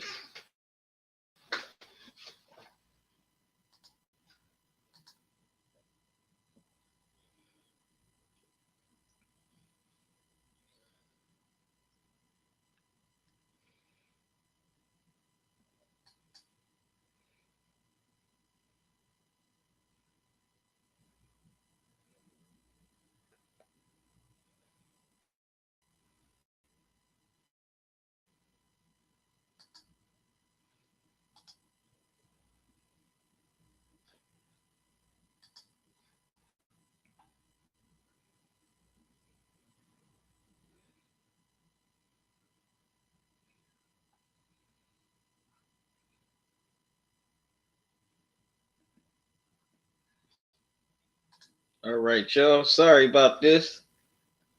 Some reason.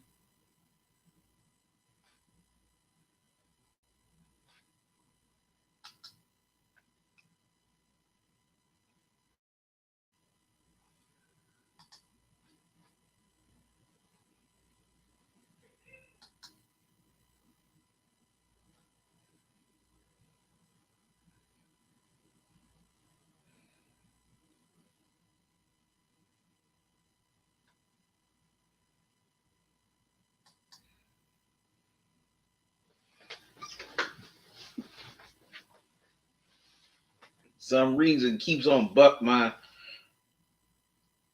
having some issues here with my internet TV. Keeps on buffering. So I sincerely apologize.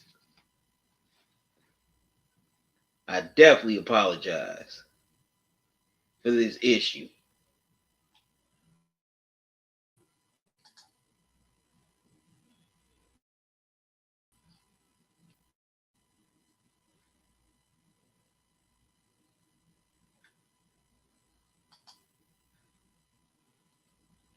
Matter of fact, give me a sec. Give me a few minutes. I'll be right back.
All right, Nan. So you have a good night too. Thanks for joining me.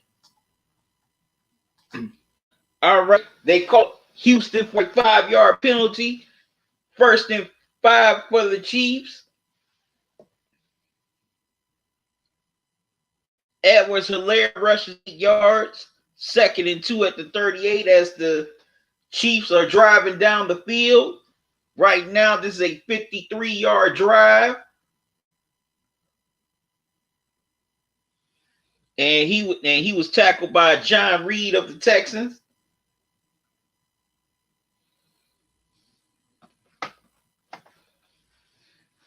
So it's 2nd and 2 for the Chiefs.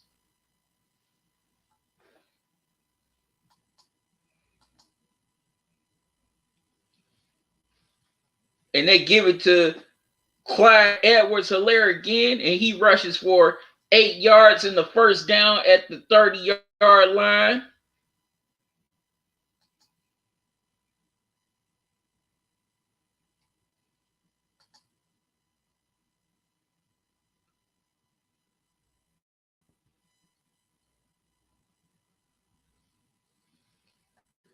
As he's tackled by Zach Cunningham. The Chiefs are moving and moving up and down the field.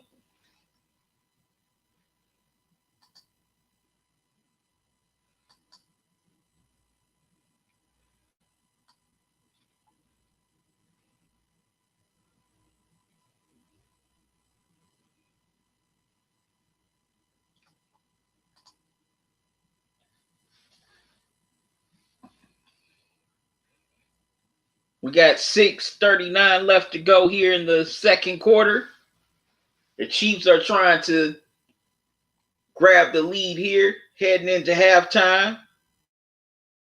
While the Texans, they want to keep this game. They give it to Darrell Williams. He rushes for 4 yards. And it's 3rd and 2 at the 22-yard line for the Chiefs.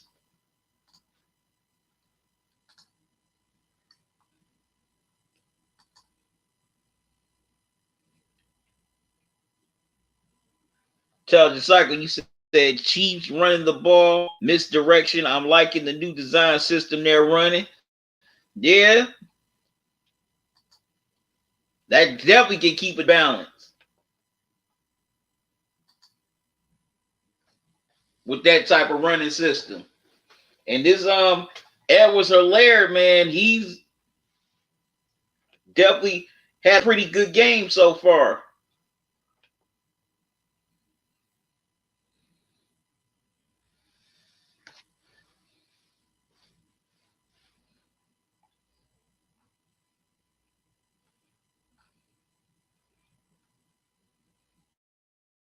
He's going to definitely be something.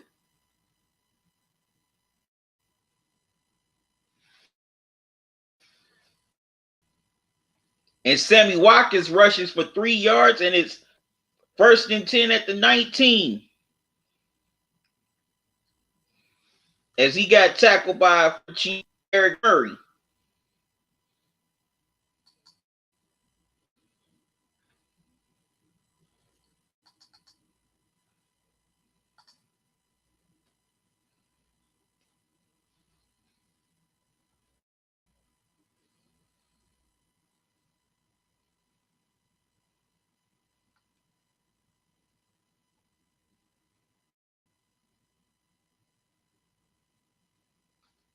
Andy Reid with the face shield.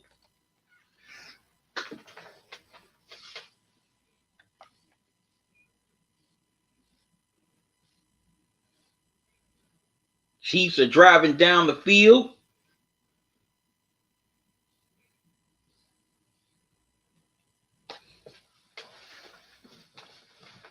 As it's 1st and 10.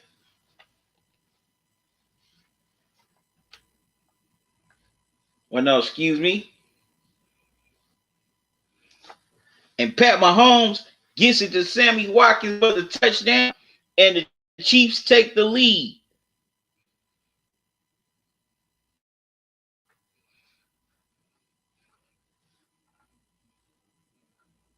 So that's another receiver he's found open here so far tonight. Pat Mahomes, the Super Bowl MVP, doing his thing so far here in this first half. And the Chiefs lead 13-7 with the point after coming.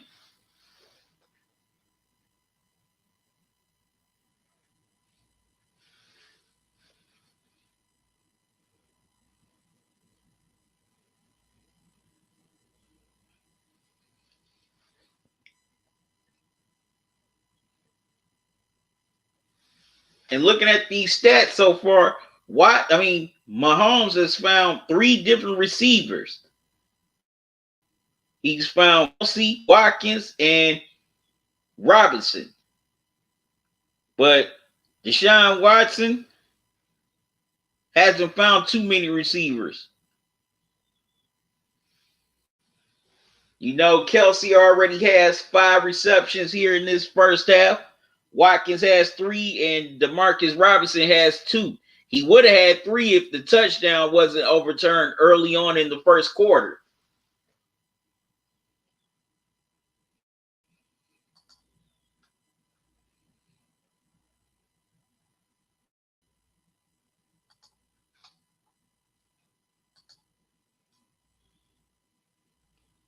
So what are y'all thoughts on this first half so far?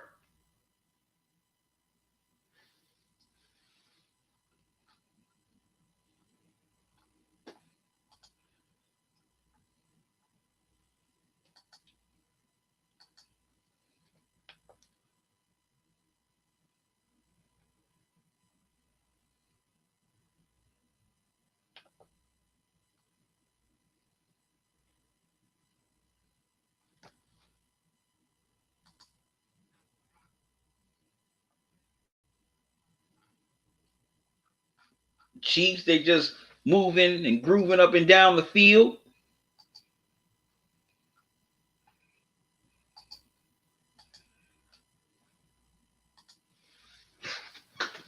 And Mahomes has found 2 different receivers open for touchdowns.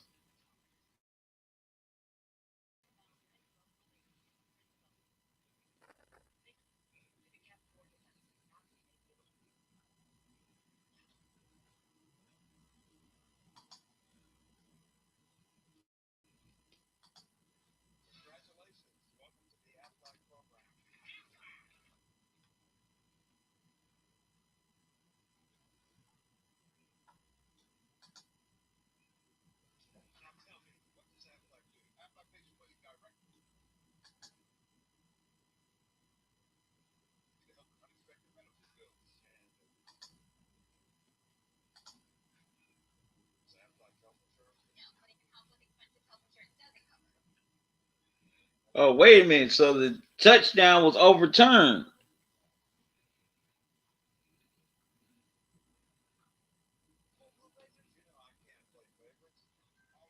So it's 2nd and goal for the Chiefs at the 1-yard line.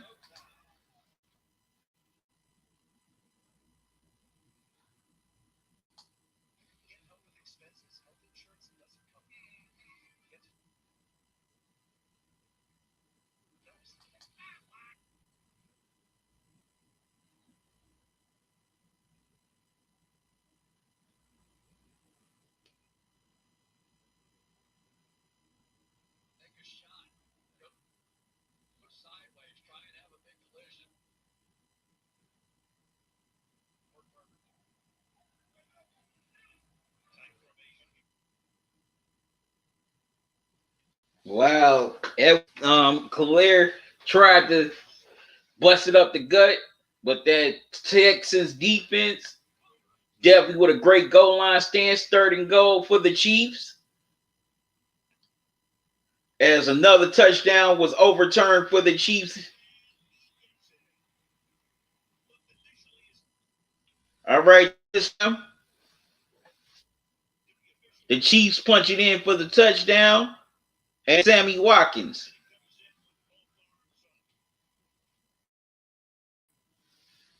6 days, 91 yards. and the Chiefs get the first lead of the game, 13-7 with the extra point pending.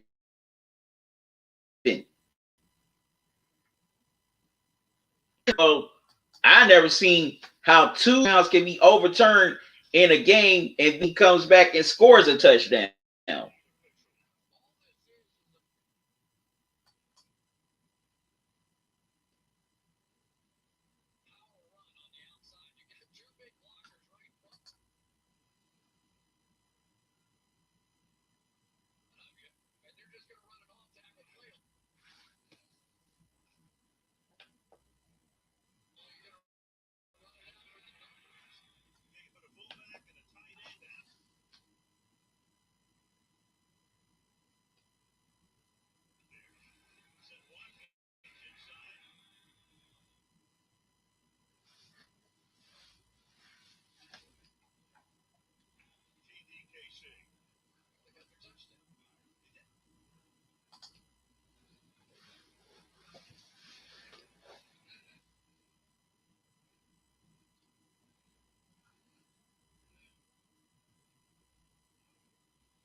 Okay, and the Chiefs will come on for the extra point.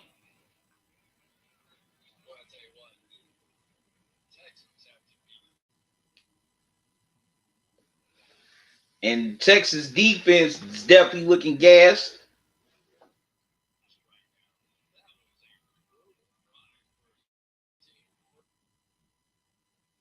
And that drive was brutal. And that touchdown drive by Kansas City was definitely brutal.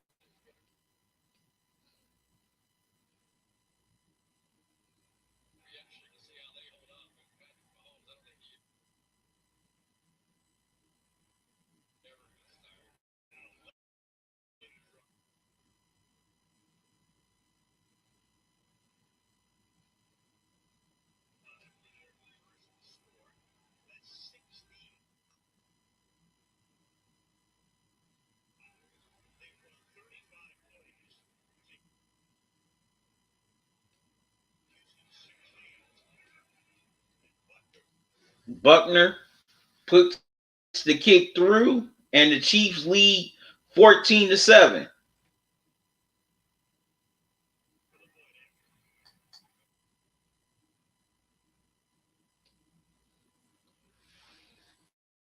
But it's been crazy. But that's just crazy how got 2 touchdowns overturned and they still come back and score.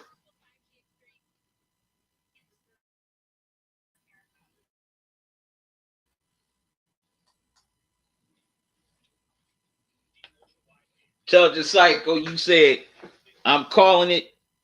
I have the Ravens versus 49ers in the Super Bowl one more time. I have this gut feeling. Well, we'll see. We'll definitely see.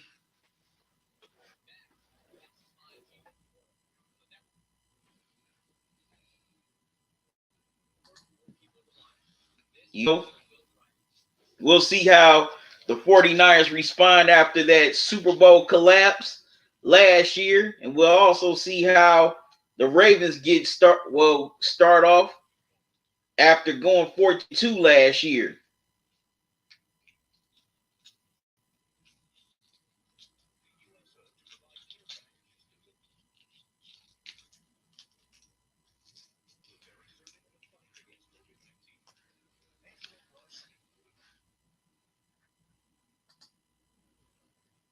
But this has been a pretty nice first half so far.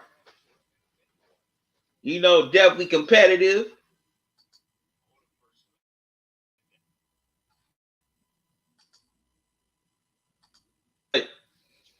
The Texans definitely got to open up their offense a little bit more. That touchdown drive was a good example of that, but it seems like since then, it seems like they've been more conservative on offense, and I don't know why.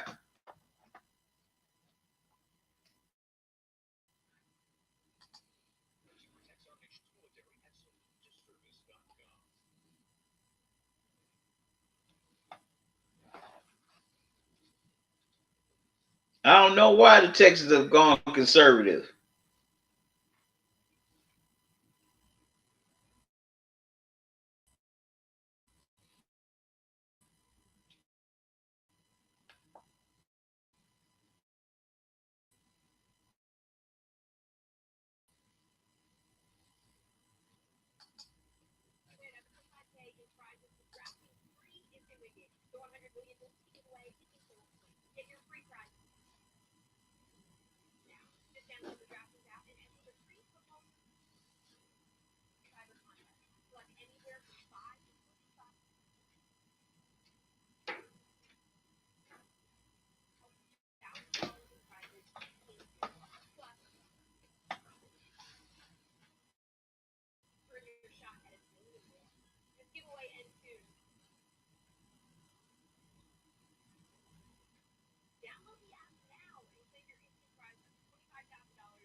So we definitely gonna see how the Texans will do on offense in these next few minutes.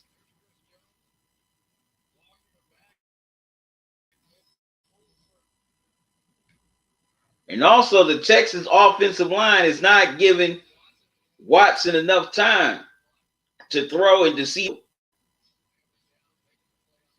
that offensive line is definitely getting bullied. And that's another thing Bill O'Brien hasn't done. He hasn't focused on the offensive line because Texans, if I'm not mistaken, has one of the worst ranked offensive lines in the NFL.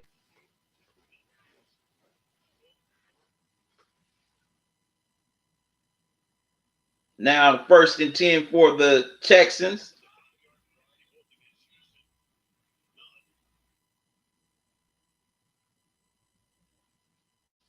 With a minute and 26 left to go here in this second quarter. See if the Texans can get a quick drive down by this game. Watson with the ball. Wow. Throws into double coverage. Tried to get Cooks, but couldn't get to him. 2 Chiefs were there. So it's 2nd and 10.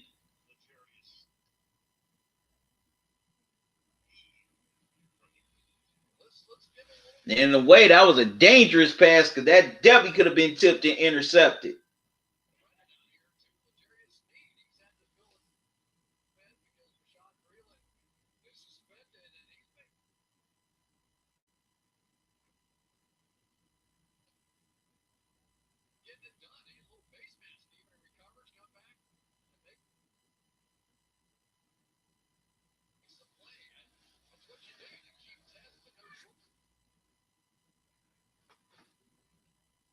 That was nice play by Snead.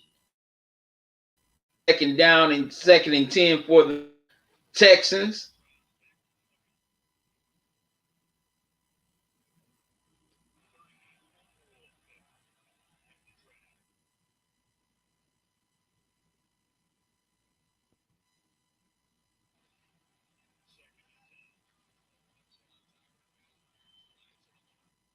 Definitely got to look out for Tyrann Mathieu.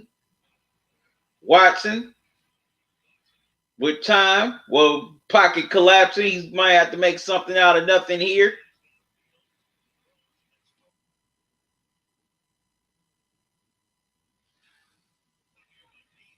And he throws to David Johnson, the running back, for the 1st down.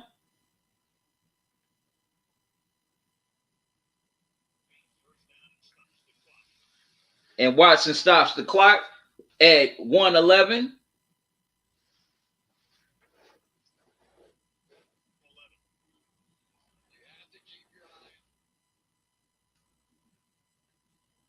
So Watson had to make something out of nothing there. And another thing, if they're trying to in my opinion, on this possession, The Texans should be trying to run more hurry up or running a quick 2-minute offense.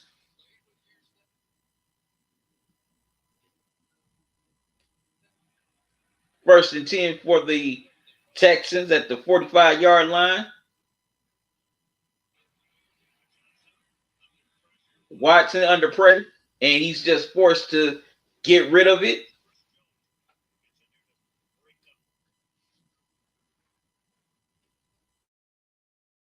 So down in 10. In Psycho,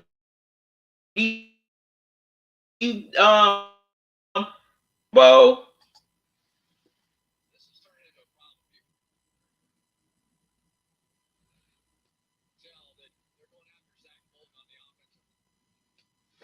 Yeah, definitely. Bolden has definitely been getting abused here in this first half. I mean, Fulton, excuse me.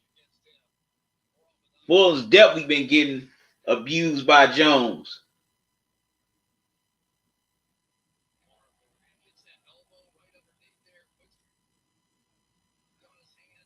And that's why Watson doesn't have any time to throw, because Jones and that KC pass rush is putting a lot of pressure on him. Okay, we got 107 left to go here in the second quarter.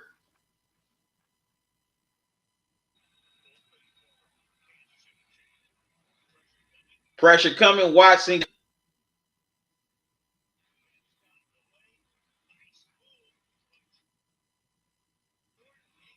And Watson gets it to Higgins for a first down. Higgins breaks it. Well, Akins, excuse me. Akins escapes a few tackles and gets a few extra yards, but nonetheless, it's first and 10.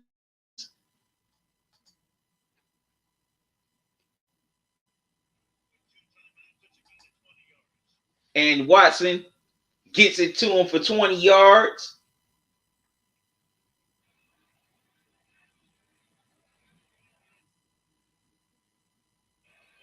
Watson, well, was going to let it fly up in the air. And he can't, and he doesn't find his receivers. Incomplete.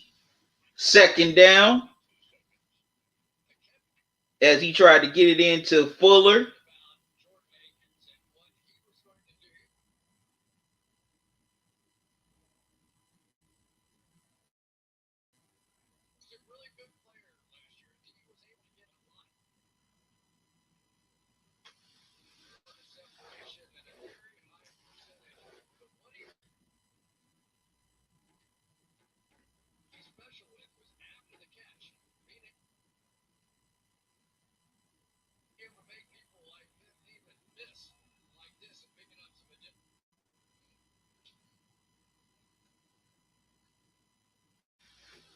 Nice move. That was some nice moves by Akins on that play.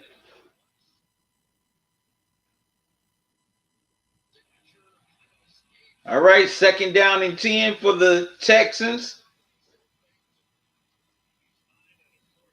42 seconds left to go here in the second quarter. Watson had protection, but the protection breaks down. He's trying to scramble for some yards. And he tried to get it to Duke Johnson, but the pass is incomplete. Third down and 10.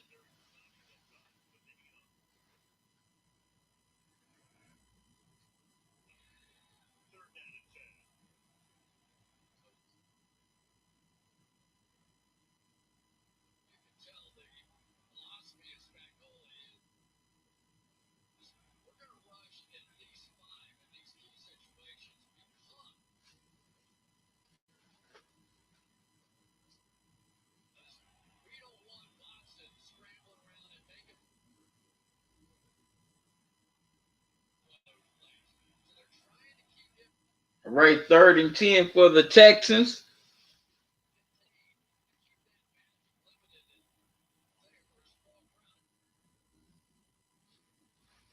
And even though it's not a huge turnout, the Chiefs Kingdom is loud and proud on third down.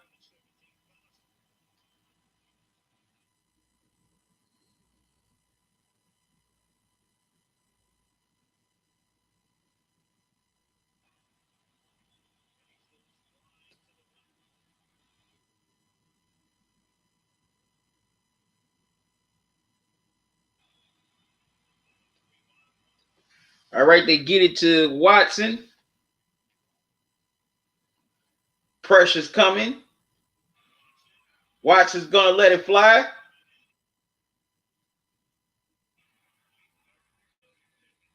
And he throws it incomplete. 3rd and 10. Or 4th and 10.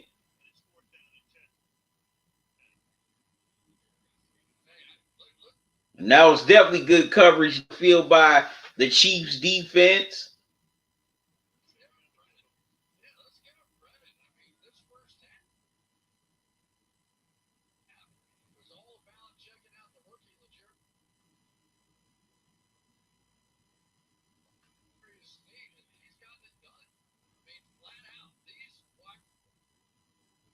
And yeah, definitely done a pretty good job here in this first half for that Chiefs defense.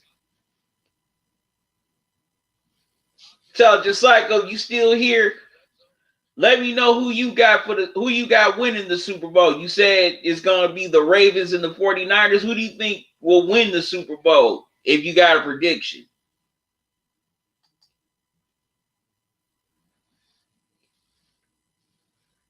Texans are going to attempt a 51-yard field goal, excuse me.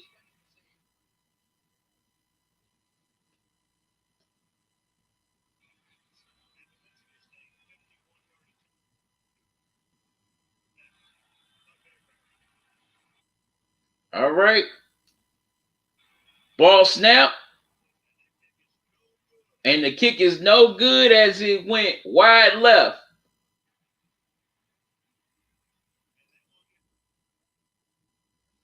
So the Texans turn it over on downs, and that gives the Chiefs some pretty good field possession with 25 seconds to go here in the first half. I mean, wide right, excuse me, not wide left. Fairburn missed it wide right.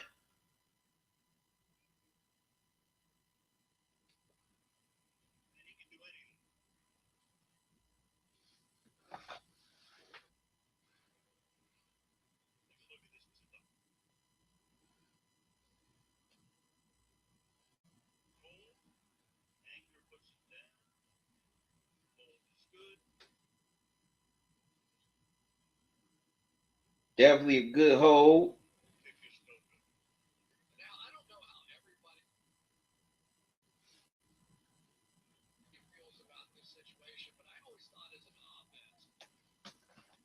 Just the kick went wide right.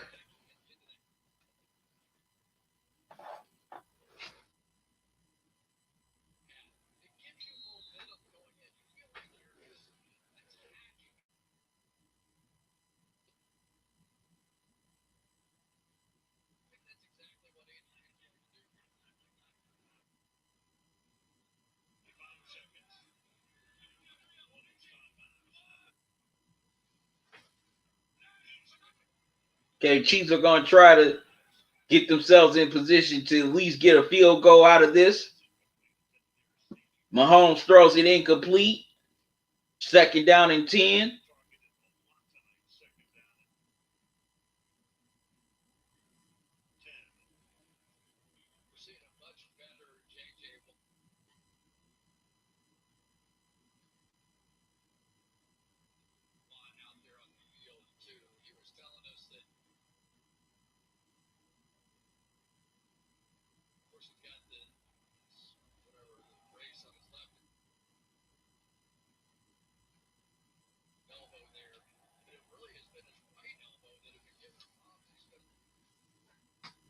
All right, 2nd for the Chiefs. 22 seconds left to go in the first half.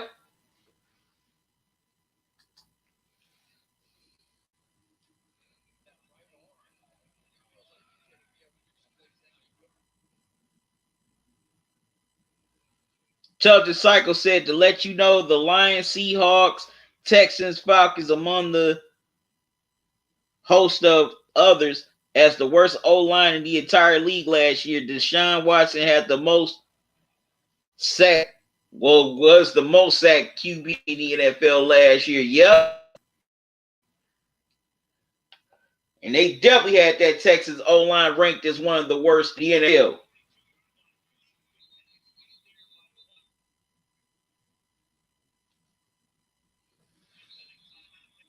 As Mahomes gets it to Sammy Watkins for a big first down. 14 seconds left to go. And it looks like the Chiefs are going to add on to their lead as they take their time out of this game. Well, this first half, excuse me. Yeah, I also forgot about that intelligence cycle. Seahawks definitely had a bad old line too. So, if Bill O'Brien definitely want to prove that he can build a team, he should have been finding ways to build up that offensive line.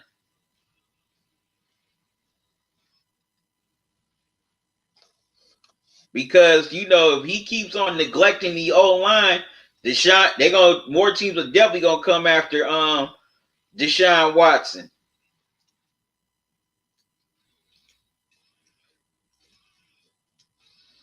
And also they're gonna definitely start stack to get that pressure on him.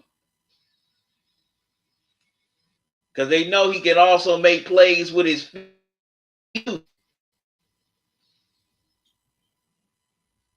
That's why Bill O'Brien shouldn't be GM of the Texans.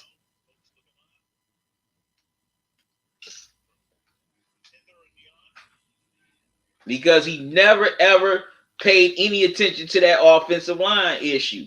He never addressed it.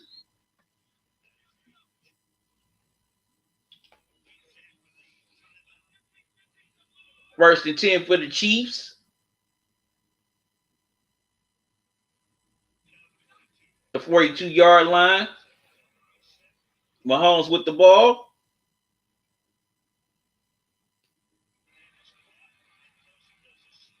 And Mahomes gets it to Kelsey. Kelsey does a spin move and gets the first down to go. But the flag on the field.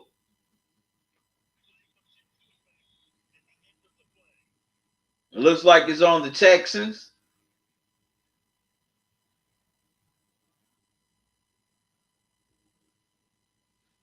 Let's see who it is.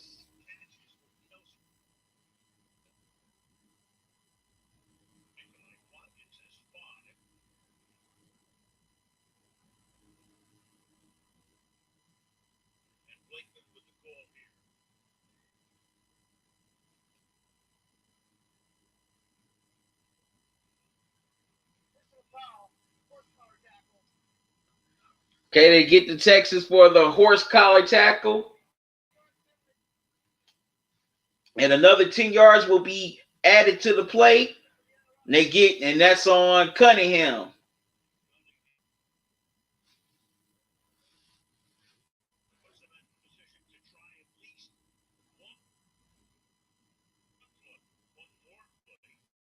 Yeah, he definitely grabbed the back of Kelsey's jersey. They're definitely gonna call you for that penalty anytime. Well, every time, excuse me. So will the Chiefs try one more play, or will they just try to attempt the field goal and try to increase their lead to 10 going into the locker room at halftime?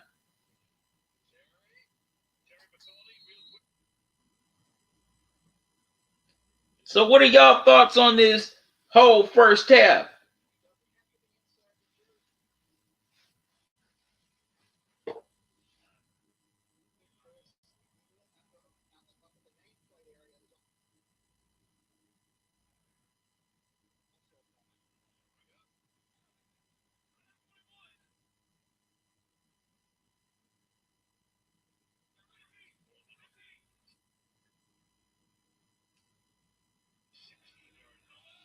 All right. 1st and 10 for the Chiefs at the 16-yard line. Mahomes with the 4-man rush.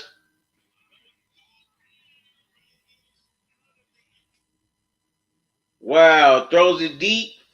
And it was off. But there's a flag on the play.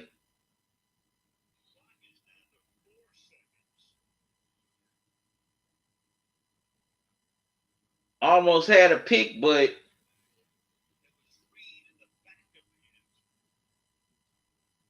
Texas almost had the pick, but just couldn't corral it in.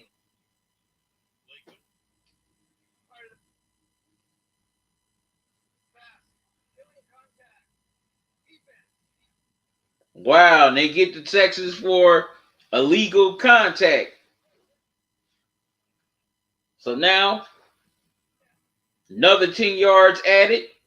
And Cunningham once again. Wow.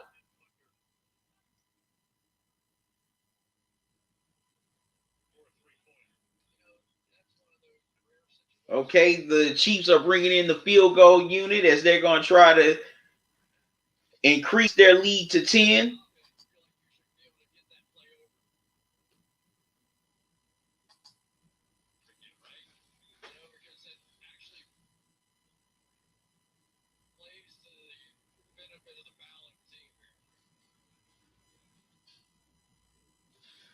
.20-yard line, 29-yard field goal is about to be attempted by Buckner.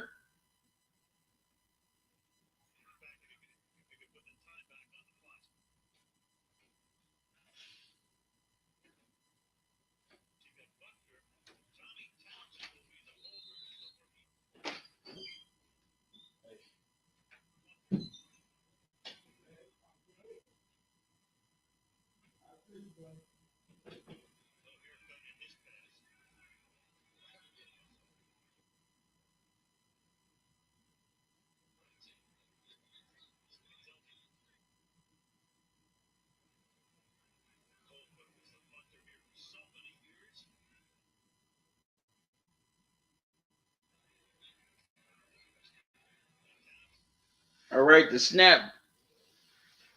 The kick is, and the kick is good. As the Chiefs will go into the locker room with a 10-point lead at halftime at 17-7.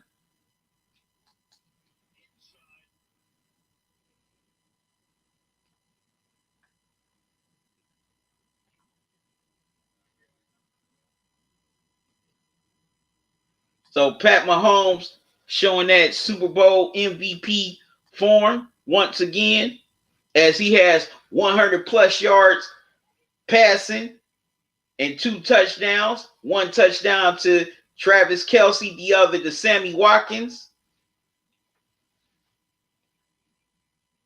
And the Chiefs lead 17-7 at the half.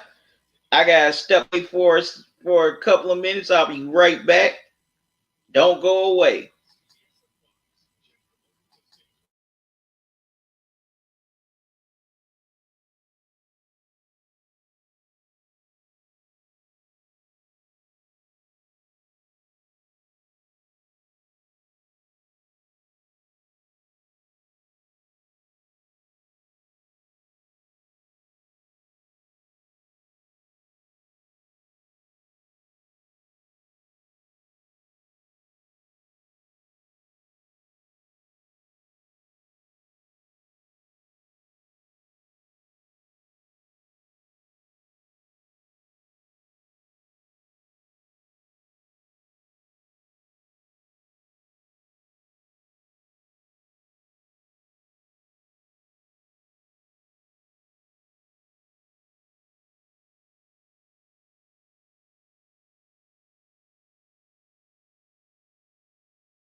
All right, y'all.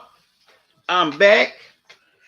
Now, the Chiefs defense has definitely done a good job of bullying that offensive line of the Texans. You know, Jones and Snead, they've been getting it done so far in the first half. And they've drawn pressure on Watson, making him get rid of the ball quicker than he really wants to. Plus, gotta put it in my flash drive here.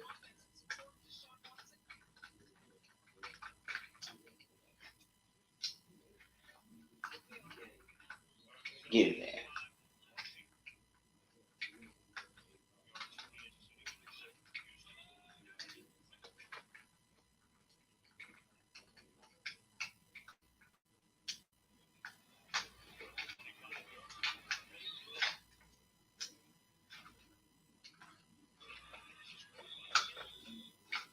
Right, there we go. Oh, excuse me. The Texans, they got to open up their more. It's too stagnant.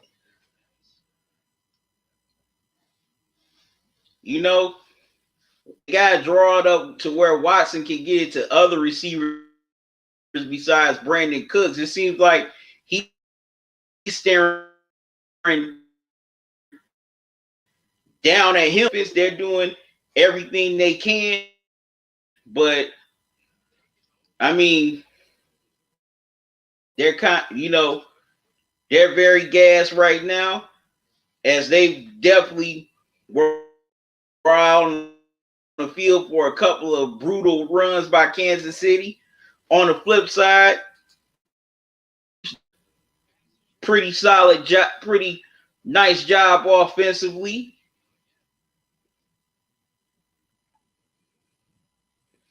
You know, Mahomes is making plays down the field, and I like the system that they're trying to run.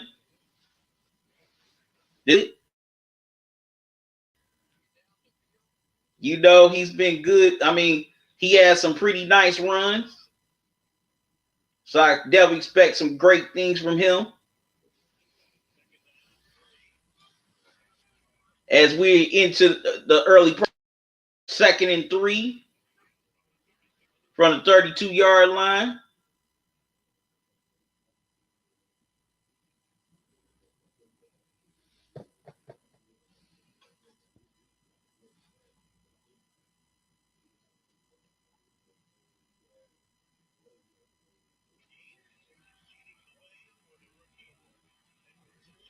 They give it to Edwards-Helaire again, and he gets a first down. And that's a nice run there by Edwards-Helaire before he's forced out of bounds. But first down for the Chiefs.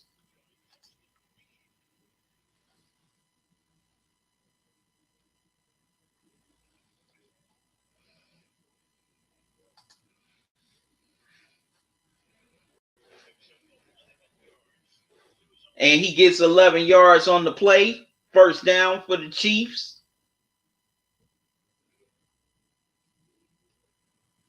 Also, gotta give props to the Chiefs defensively, especially to Jones and the rookie Snead for leading the pressure on Deshaun Watson. Also, the Chiefs secondary's done a pretty solid job of, locking up the receivers, especially down the field in coverage.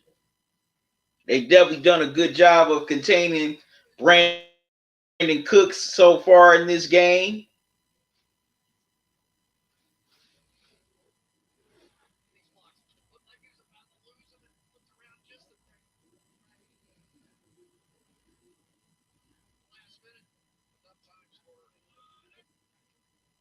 This Edwards-Helaire dude is crafty. This is a crafty dude right here.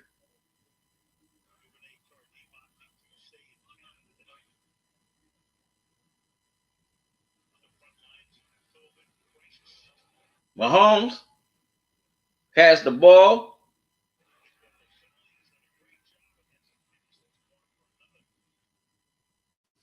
And he throws it for another first down.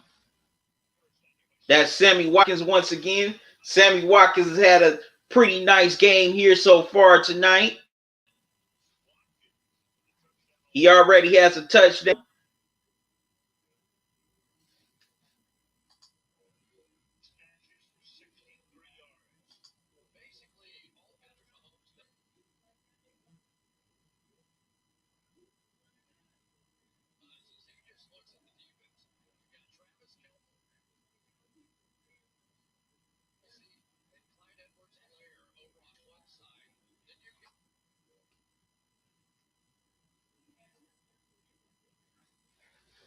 All right, Sammy Watkins with 63 yards and a touchdown here tonight.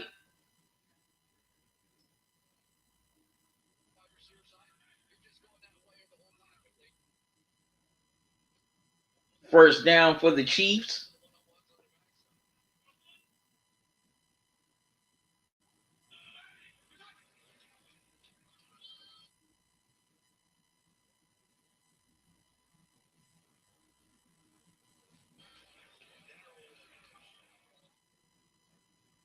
They give it to Edwards. Only gets about maybe 2 or 3 yards on the play. So it'll be second down for the Chiefs.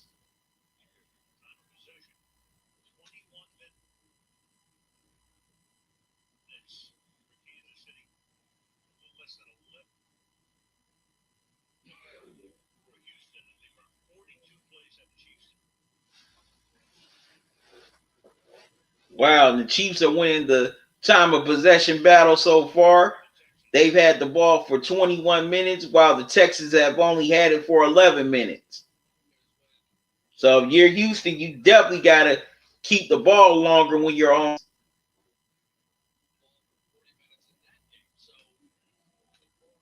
Or no, 10 minutes, excuse me.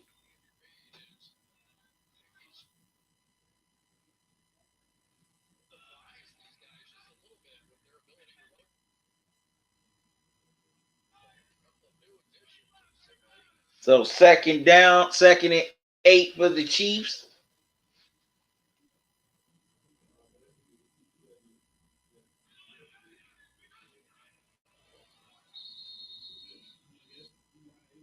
The ball is snapped, but there's a flag on the play.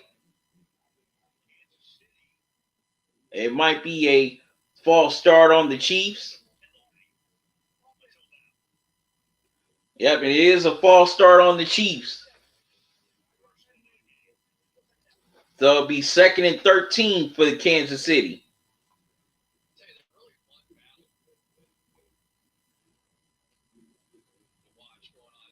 And they get Wiley.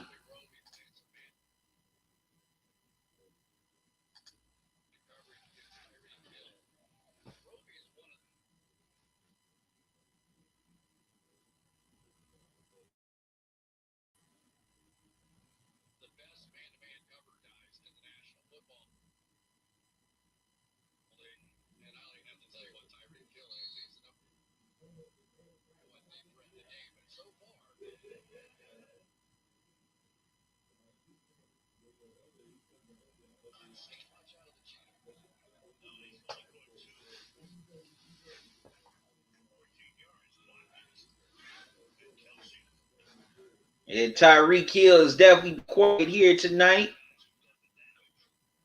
Second and 13 for the Chiefs as they're moved back by the false start penalty.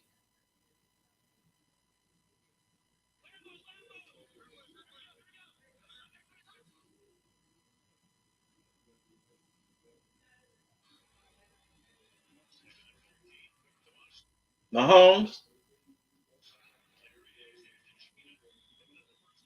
throws it to Tyreek Hill, and he gets the first down. It's like we were it's like we were calling his name, asking him where he is. He says, "I'm right here." First down.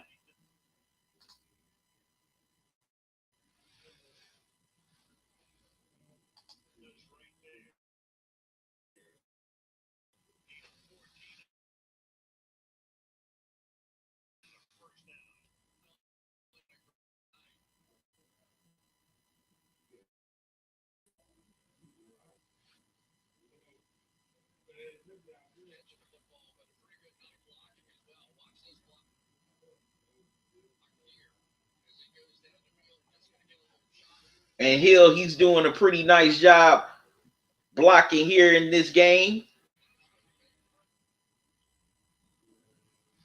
As it ended up getting,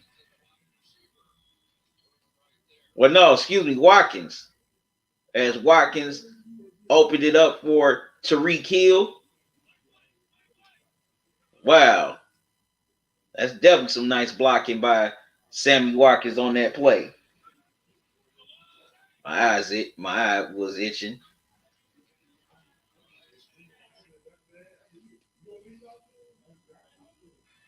Okay, Mahomes with time. Throws it. And he gets it to Robinson.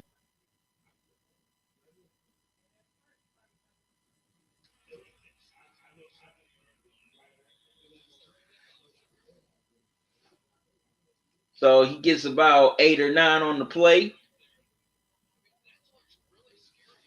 And down for the Chiefs.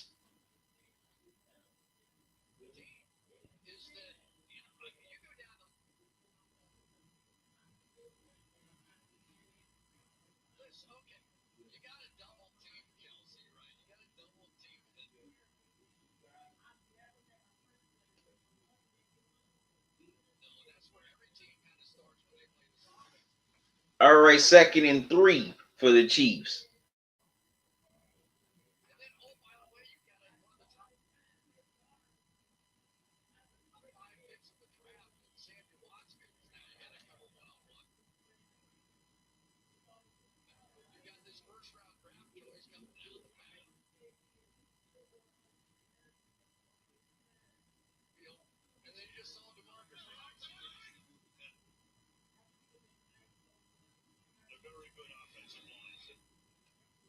Second down and 3.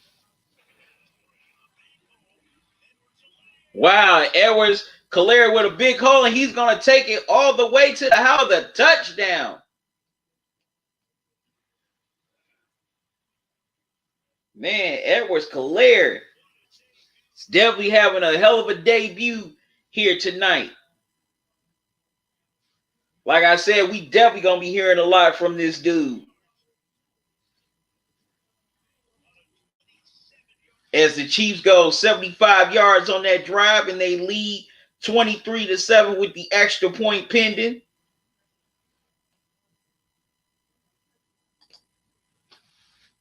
Man, this Edwards-Helaire dude, he's definitely going to be something.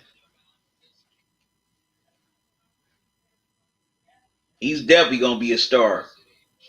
We're gonna be hearing a lot about this dude all season. I can feel it.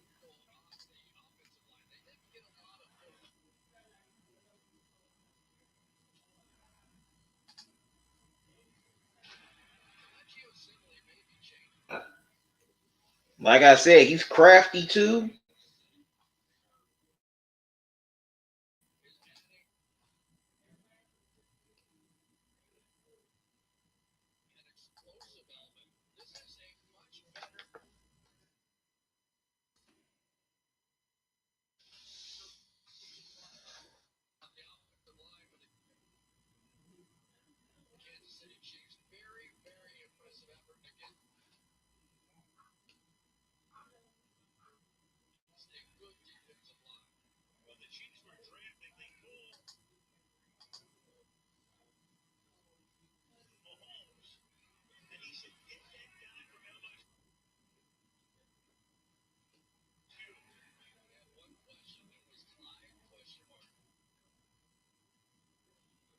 Extra point is good by Buckner. Now lead 24-7.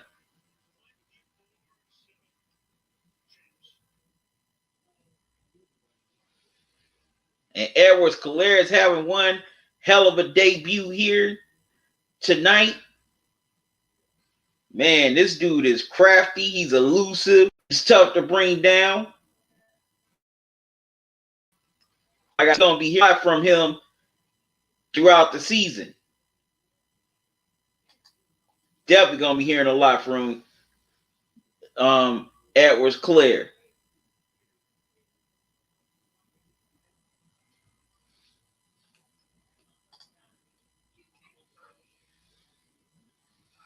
So what are y'all thoughts on this third quarter so far? Leave your comments here in the chat.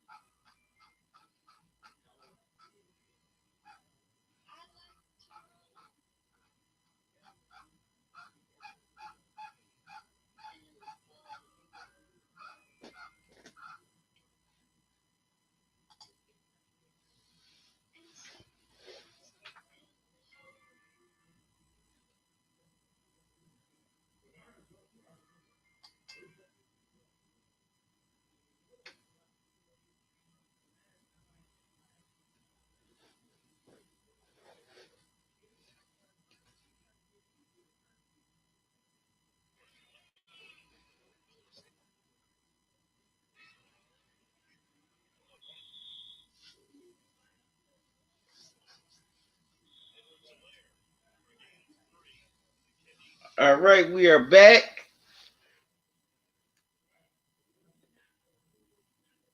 Chiefs have the ball once again on offense. They get to Edwards-Helaire. He gets about 5 or 6 yards on the play. Well, no, 3, excuse me. 2nd and 7 for the Chiefs.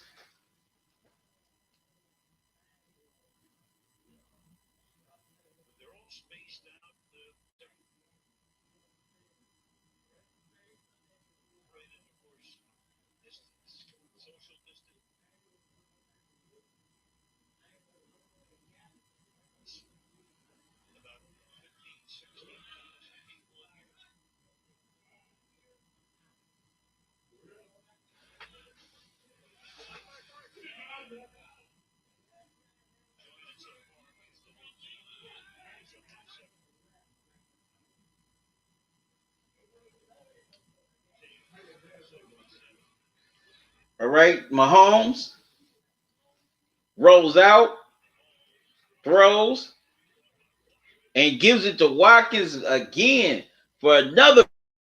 Watkins has definitely been the man here tonight, along with Kelsey and the young Edwards-Helaire.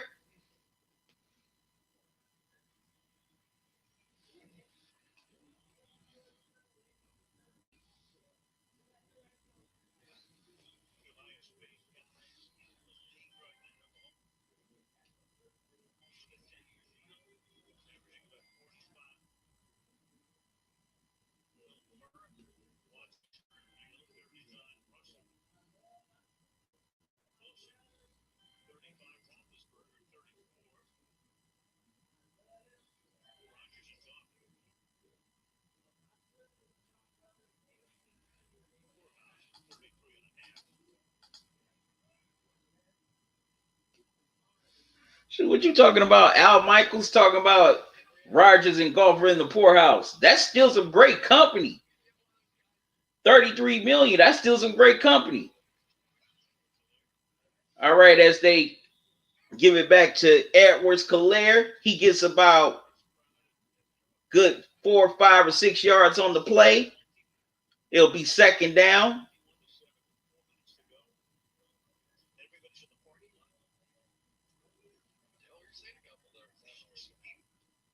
2nd down, 2nd and 6 for the Chiefs.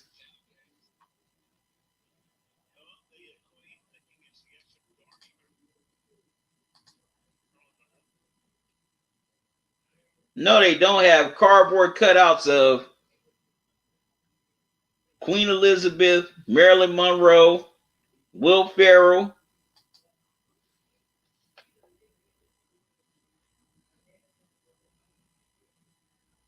And it looks like The Rock.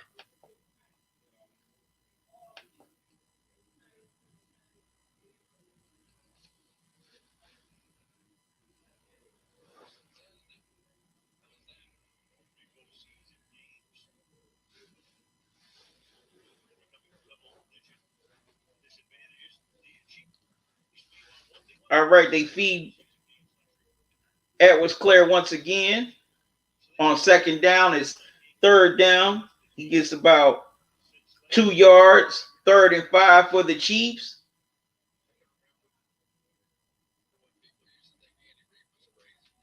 We're under 2 minutes left to go here in the third quarter.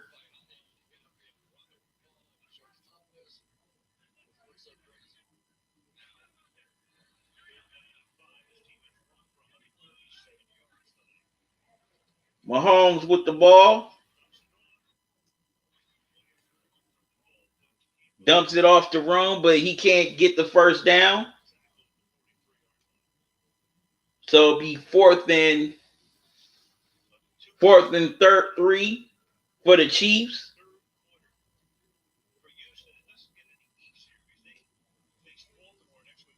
But they're out of field goal range. It's 4th and 4. So the Chiefs will have to punt.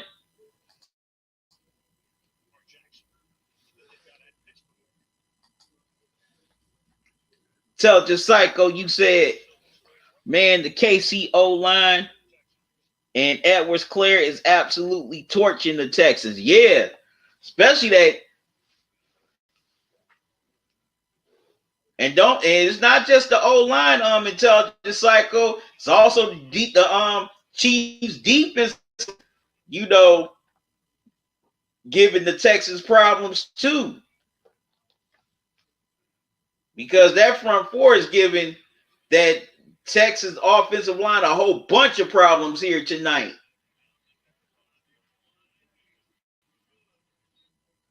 Okay, the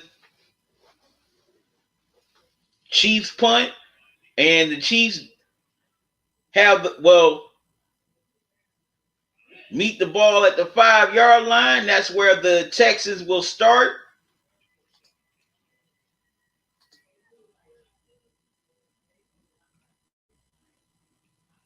So it's the first run out. Well, that was the first 3 and out the Texans have forced since the early part of the first quarter.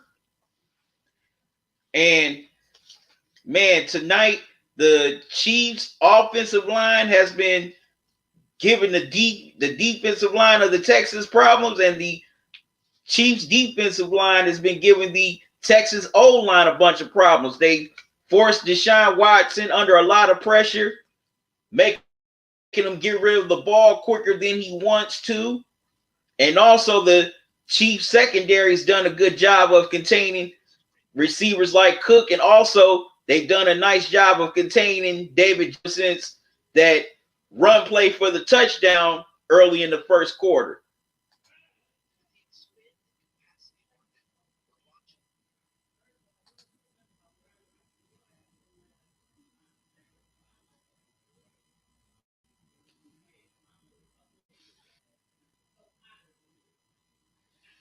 And Edwards-Helaire, he's had a great debut.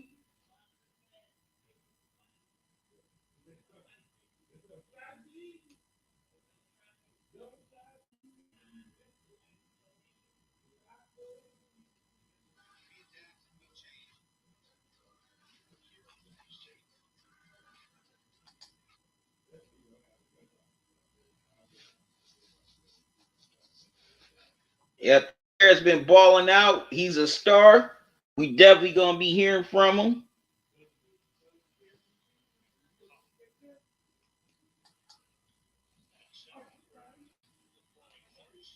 Tell the Cycle, you said QC rest assured Texas will miss the play. Well, the Texans, in my opinion, will miss the playoffs, and surprise, the Eagles will not make the playoffs.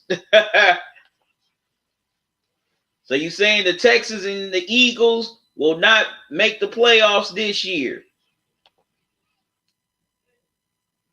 As the Texans start at the their own 5-yard line. We're under a minute remaining this third quarter. They definitely got to get a score here. They give it to David Johnson. And Johnson gets about 5 yards on the play. So it'll be second down for the Texans.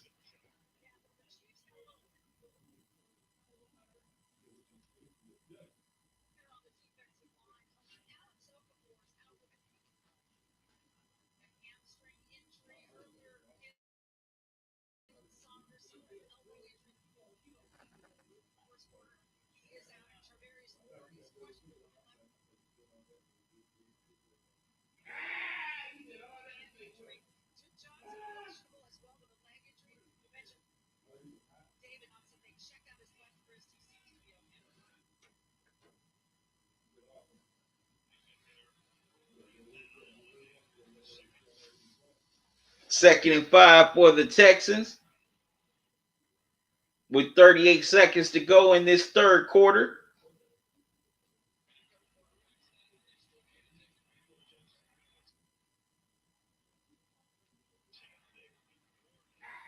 Watson has the ball. He's looking. Pocket collapsing. He escapes. And he decides to take it upon himself. And he gets out of bounds. And he's about a yard or two short of the first down. No, wait a minute. He does get the first down. My mistake. So Watson scrambles and gets first down, makes something out of nothing.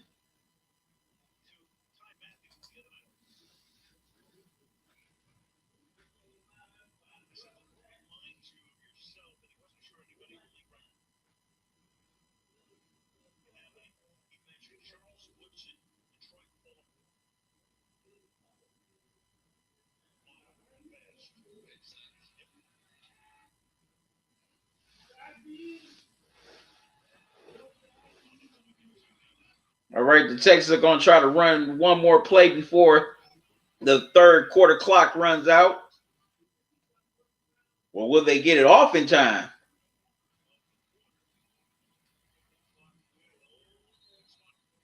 Okay, they're just going to let the clock expire after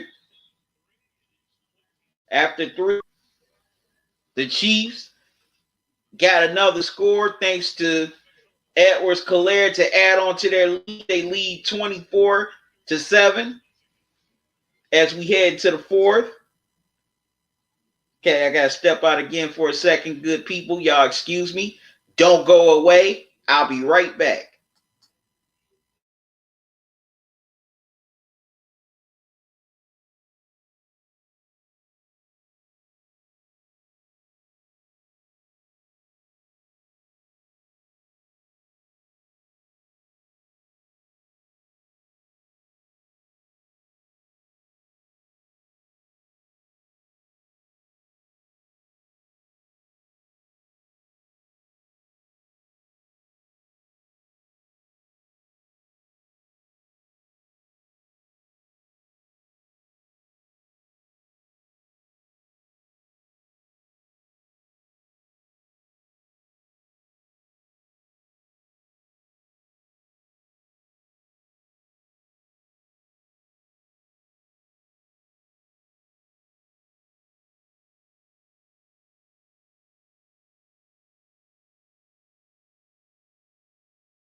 I already had to step out and get something to drink. Here we go. Start of the fourth quarter. Texas with the ball. First down. Watson. Pressure coming. He just gets rid of the ball. And he gets it. And he gets it Fuller for the first down. For a nice chunk of yards.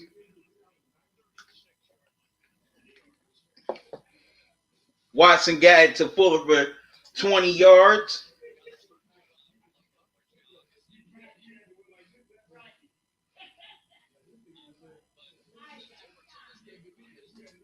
So what are y'all thoughts about this opener so far?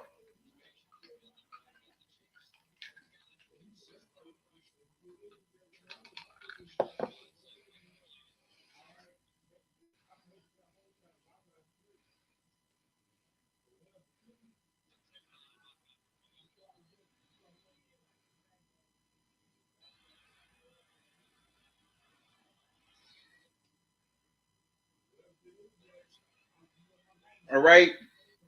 Watson rolls out. He's getting some time. And he throws. And it's off by Snead. Will he go all the way for the pick six? No.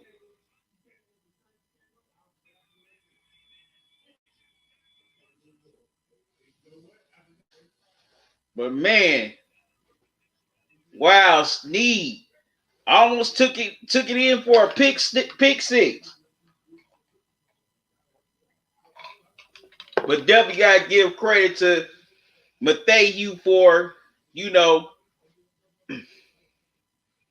for breaking it up, breaking up the pass, and Snead just being Johnny on the spot right there with the pick, getting the pick, and almost taking it to the house for the pick six.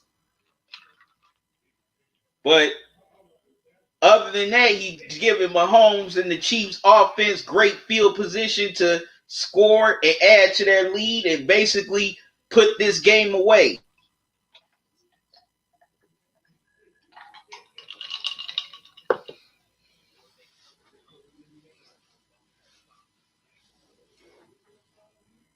That front four definitely got the pressure on Watson. And Matthew in the secondary forced the issue by deflecting the pass, and the young Snead was Johnny on the spot and got the interception. It's been a good game played by this Chiefs defense here tonight. Got to give them credit. They've gotten all kinds of pressure on Watson.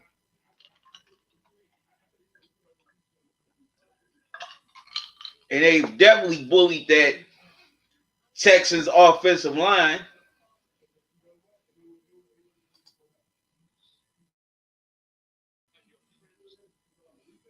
So, everybody, what's y'all thoughts on this game tonight? Leave your thoughts in the chat.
hit the spot. And also, like I said, Bill O'Brien definitely needs to do something about this offensive line. At the trade deadline, he definitely needs to get Deshaun Watson an offensive lineman. Because this offensive line for the Texans, man, it's bad. It's bad. They're just getting straight Debo by this Chiefs defense tonight. Tell the cycle, you said, yep, the Chiefs defense has tremendously improved from last year, and Tyrann Mathieu has made his mark today. The Jamarius Sneed, a rookie, was Johnny on the spot, definitely. And you know, I always thought Mathieu was pretty underrated. But he's definitely getting his shine now. 4th and inches for the Chiefs. And Mahomes throws the ball. And there's an interception in the end zone, but there's a flag on the play. And it might be pass interference on the or it might even be on the Chiefs. Let's see. Let's see what the flag is. Mahomes thinks it's on the Texans.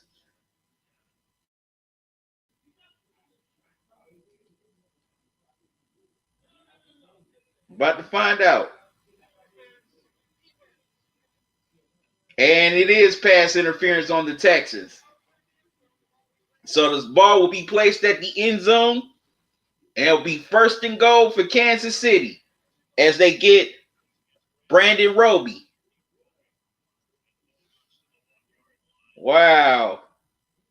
Now that's crazy.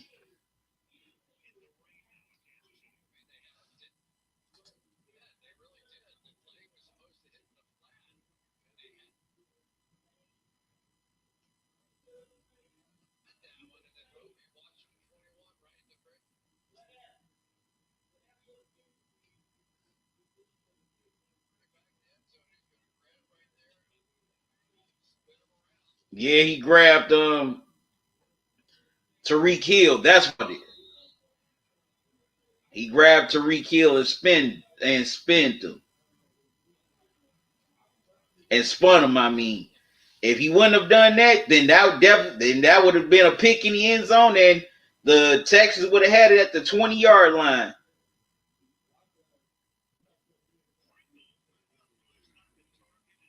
But it's 1st and goal for the Chiefs and looking to really shut the door on this game.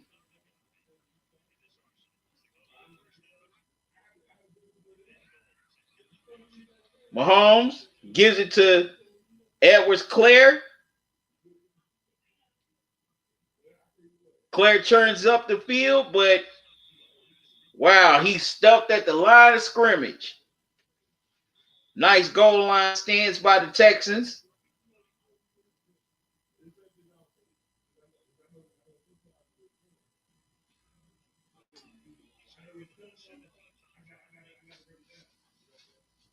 Wow, Edwards-Helaire with 108 yards tonight. That's one impressive debut. It's almost similar to the debut Tyreek Hill had a couple of years ago in New England against the Patriots on opening night.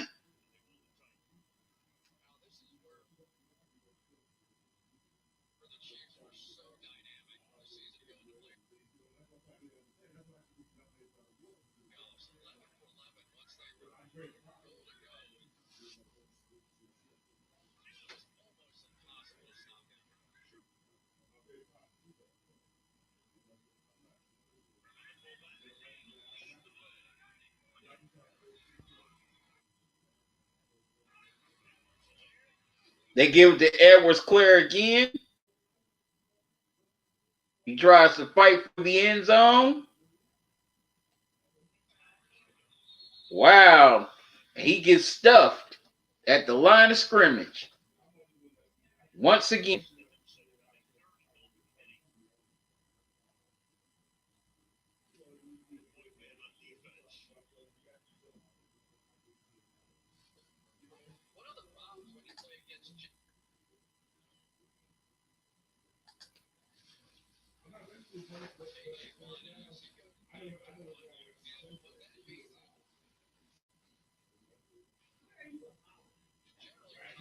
In my opinion, Kansas City needs to run a trick play here on this 3rd and goal.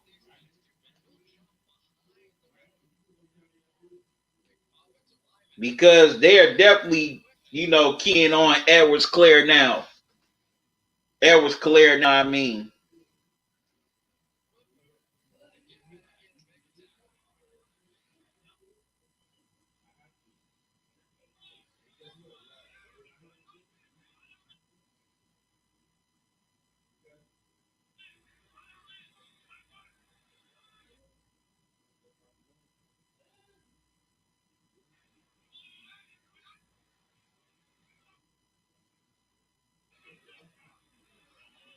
Mahomes trying to make something out of nothing. And he does to Tyreek Hill for the touchdown.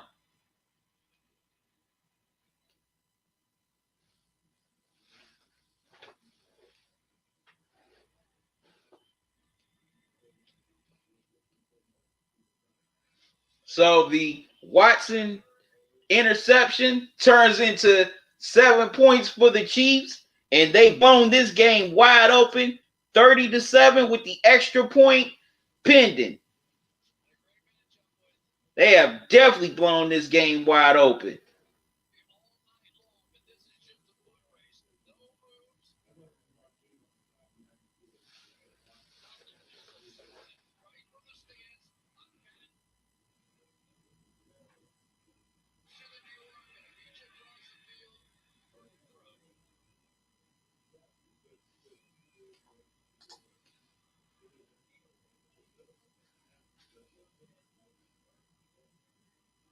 Those two have been some combination, haven't they? Most exciting combination of football.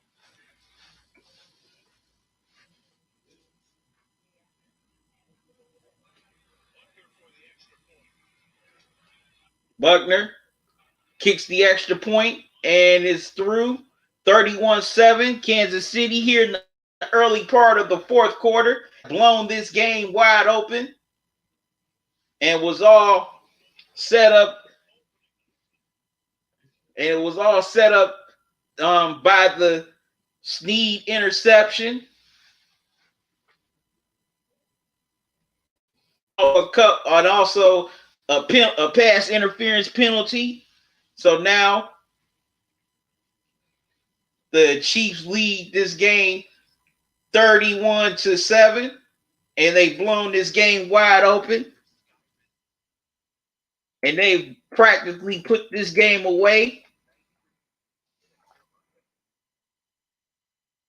as the Chiefs defense has gotten tremendous pressure on Deshaun Watson all night. They have definitely deboed this Texans offensive line.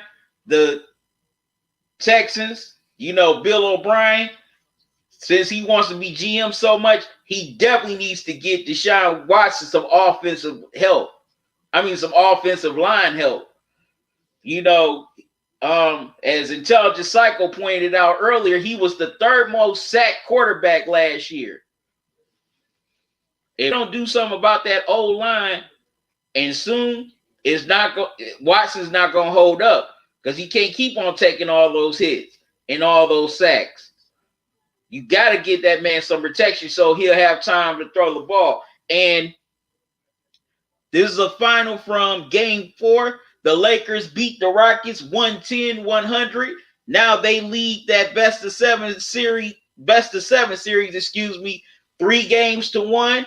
One went away from the Western Conference Finals for the first time since 2010.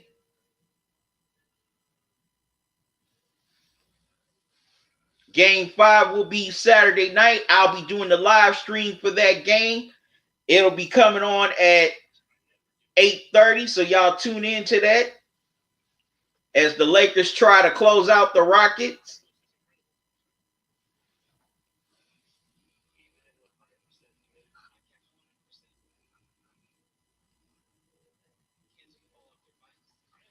So those of you who wanted to know, the final from the Western Conference semifinals tonight, Game 4, the Lakers beat the Rockets 110-100.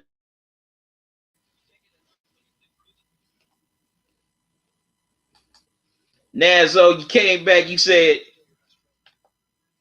this game is over, LOL.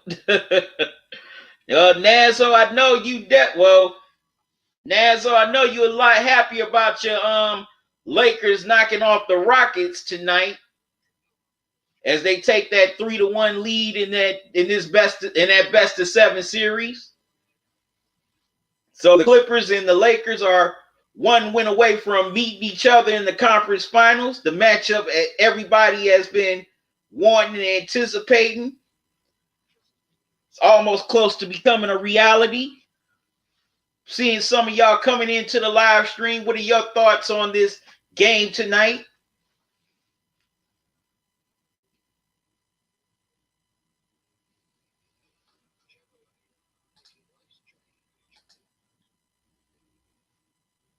You know, do you like what you saw from the Chiefs? What do you think the Texans can do to get better? Unless you think there's no hope for the Texans.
All right, so the Chiefs are about to kick it off to the Texans.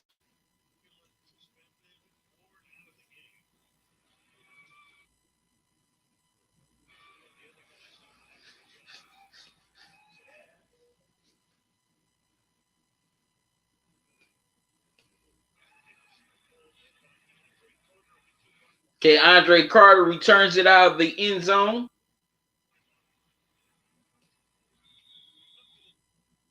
And they'll spot it about at the 26 or 27-yard line. That's where Deshaun Watson and the Texans will start.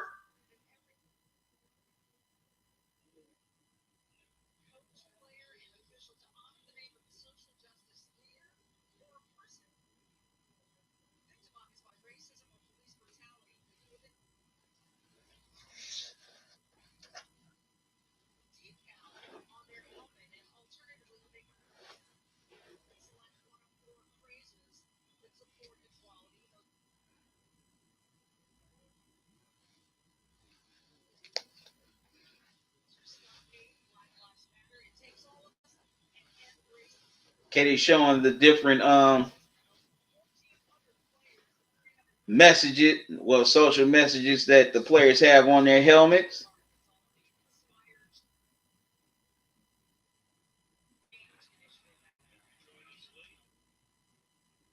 First down for the 1st and 10 for the Texans.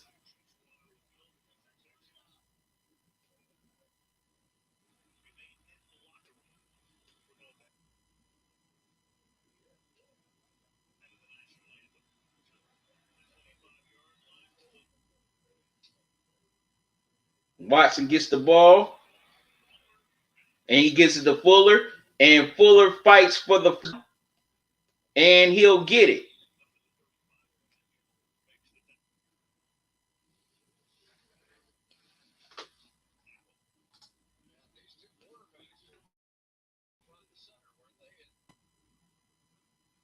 And also, if you missed it, both teams decided to stay in the locker room during the national anthem.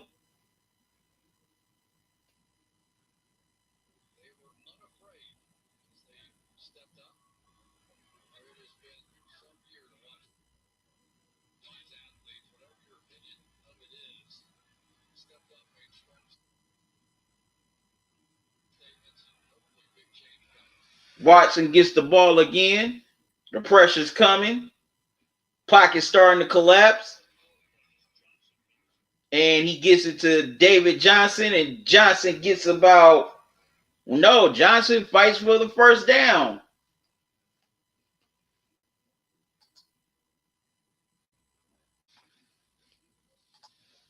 First down for the Texans.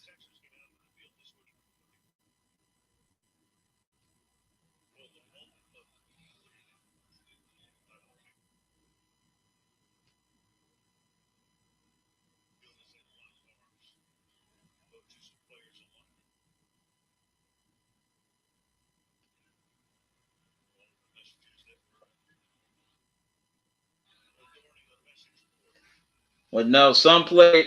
Well, he also showed players and coaches on both teams locking arms earlier. Watson, pocket collapsing, and he's going to go down. He tried to rush for a few yards, but he is taken down quickly by Jones. So it'll be second down. Well, no, well, it will count as a sack.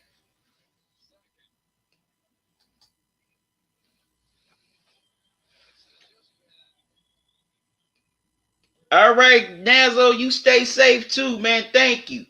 So, man, Nazo, make sure you back here tomorrow night for Game 7 between the Raptors and Celtics. That's going to be a good one. Can't wait to see who wins that game to play Miami in the conference finals. 2nd and 10 for the Texans.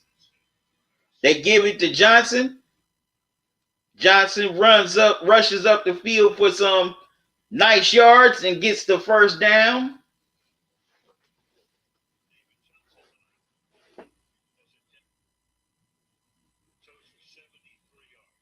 As Johnson has 73 yards and a touchdown on the night. And he's been the only bright spot offensively for the Texans. And that's impressive. He's gotten 73 yards on only 10 rushing attempts. My question is, why they didn't give him the ball more in this game?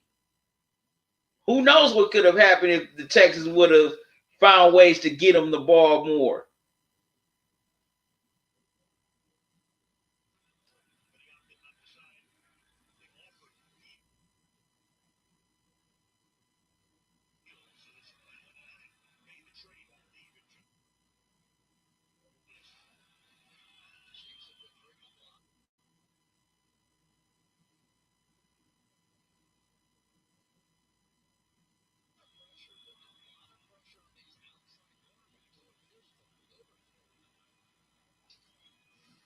Okay, the Chiefs are bringing the pressure. Watson with the ball. He gets it to Kenny Stills, and looks like Stills gets about 9 yards.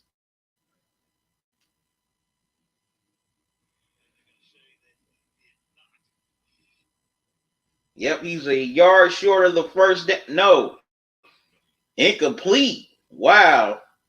Basically saying he didn't have full control of the ball. Tell the cycle, you said.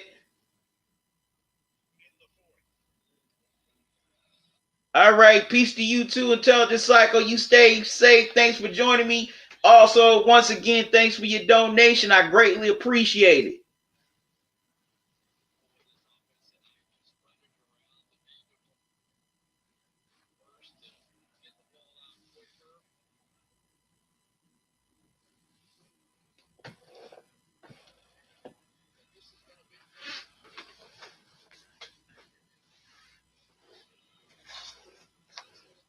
Second and 10 for the Texans. Okay, and Texas is going to have to burn a timeout as the play clock was winding down to 0.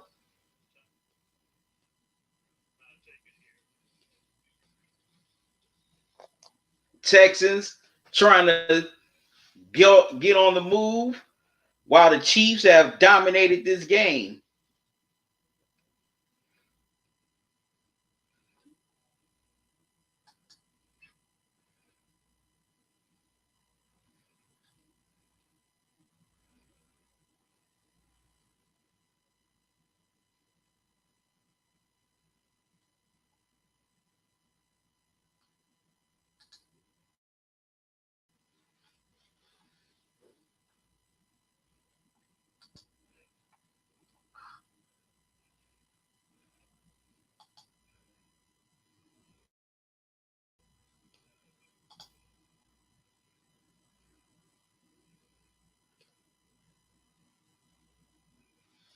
All right, and the Texans go down the field and get the touchdown, but they missed the extra point. So it's 113 Kansas City with 5-3 left here in the game. While the ball is loose and the Texans recover.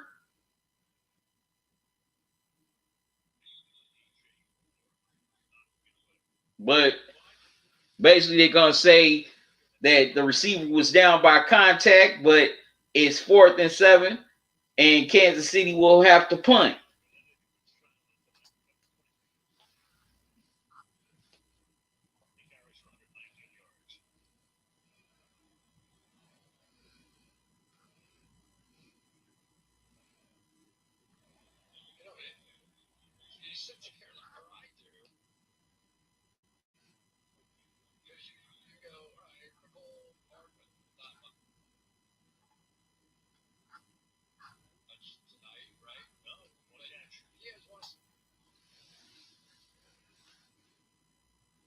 Ratings as a receiver in the league this season.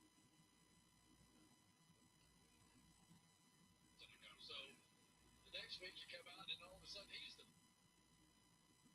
major guy in there. Take on a lot to cover.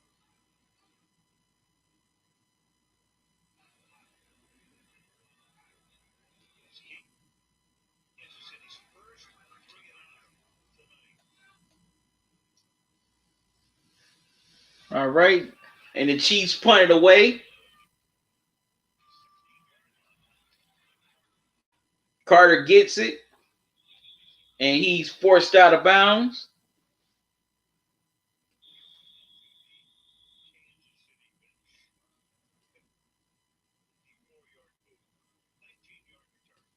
As Carter only gets 19-yard return on the 54-yard punt, and Deshaun Watson and the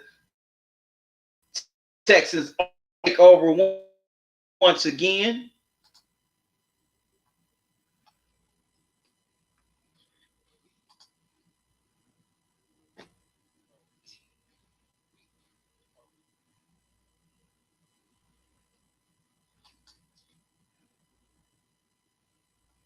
Under 5 left to go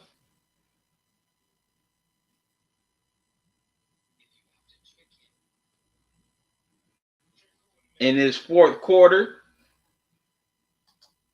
as the Chiefs are in full control, are in control of this game.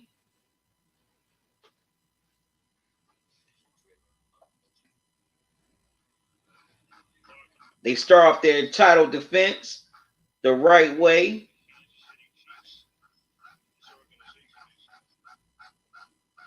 With a dominating performance.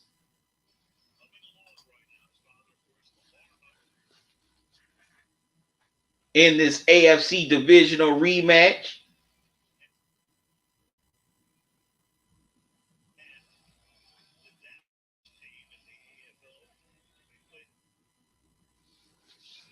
They're showing Clark Hunt, the chairman and CEO of the Chiefs, son of the late Lamar Hunt, who's the founder of the Chiefs, and also who's the AFC Championship trophy is named after.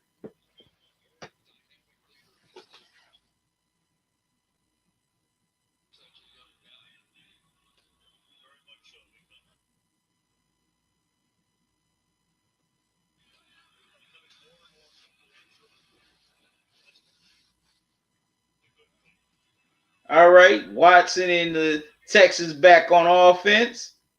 He gets the ball.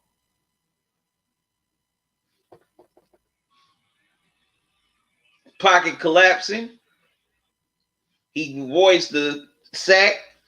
He decides he's going to take it, make something out of nothing.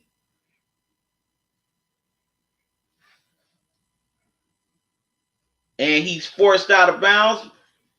And he has the first down.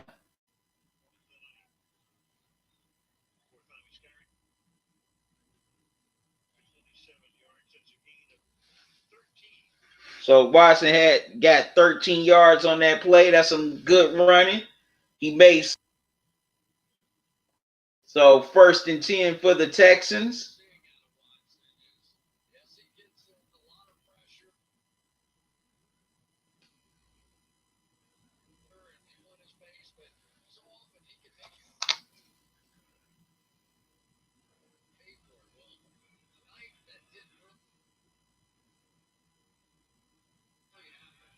Under 5 left to go in the quarter.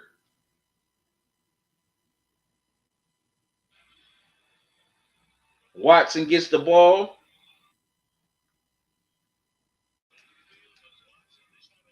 And Watson gets it to Fuller. And he hits him for a big first down.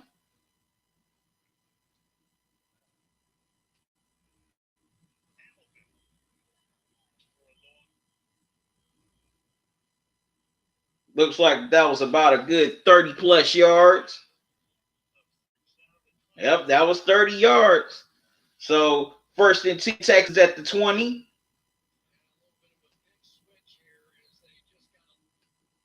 And the Texans, it don't get easier for them because they got to play the Ravens next.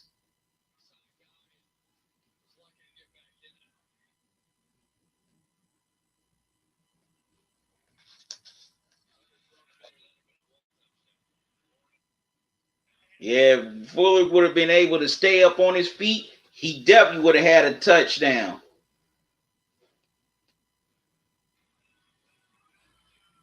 First and 10 for the Texans. Watson.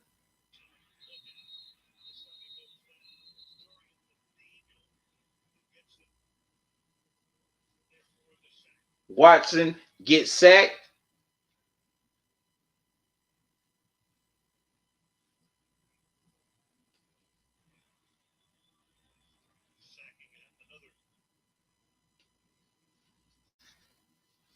So that's loss of 10. Man, the Chiefs defense have just been getting enormous pressure on the Texans all night. And that was O'Daniel.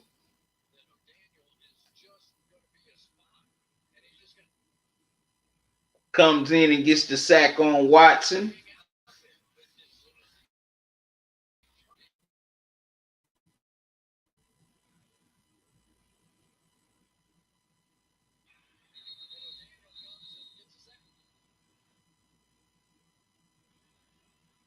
So 2nd and 15.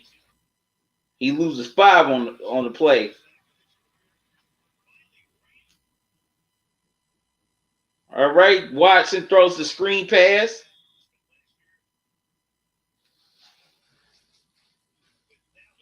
Gets the screen pass going, and that's a first down.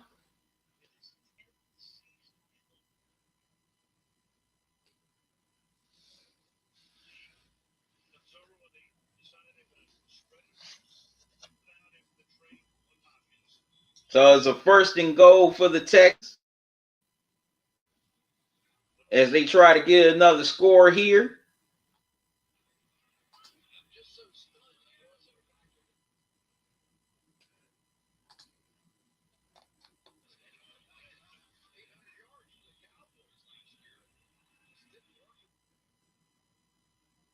right, first and goal for the Texans at the 7. Watson gets the ball, throws into the end zone, and it is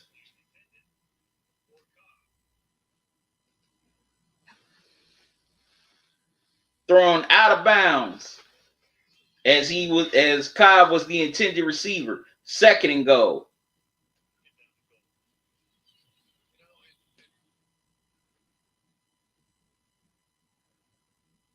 Really, at this point, hoping you're going to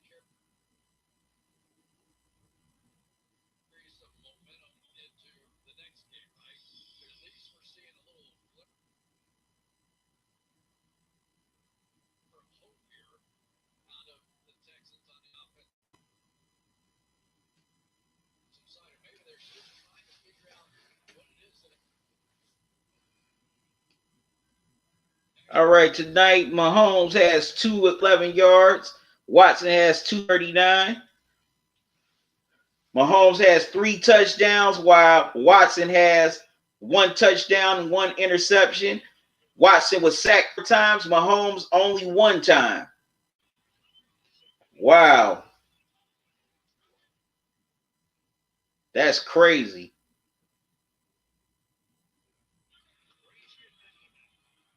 Watson gets the ball.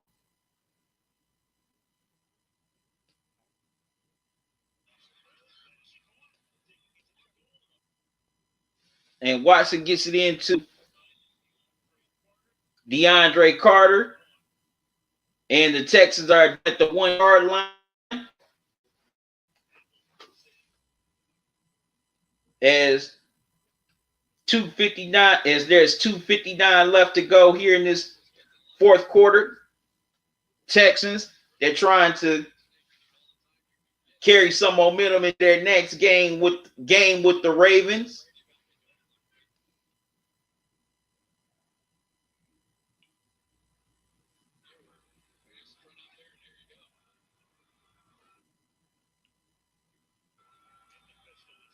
All right, the Texans are in the pistol formation.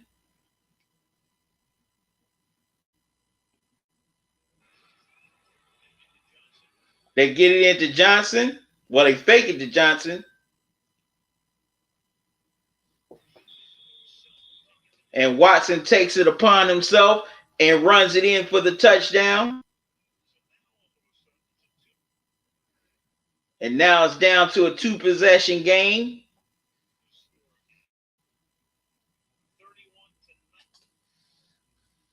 31-19 with the extra point pending as the Texans go 7 plays for 65 yards.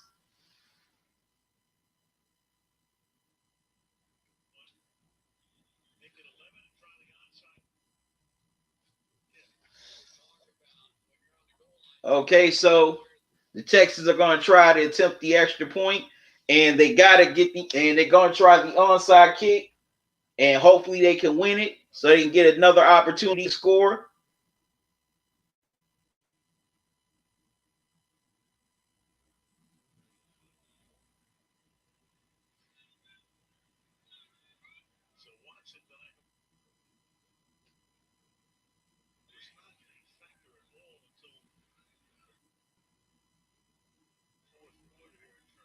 Wow, some good play calling right there.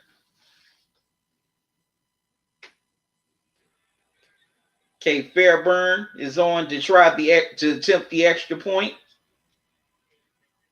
Fairbairn kicks it up. Well, kicks the ball in the air. And the extra point is good.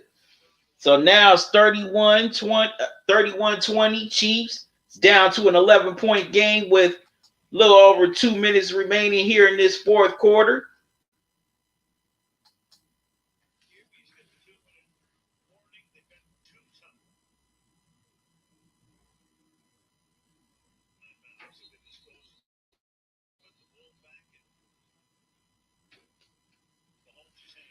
So now what do you do if you're the Texans? Do you punt it away or do you try the onside kick?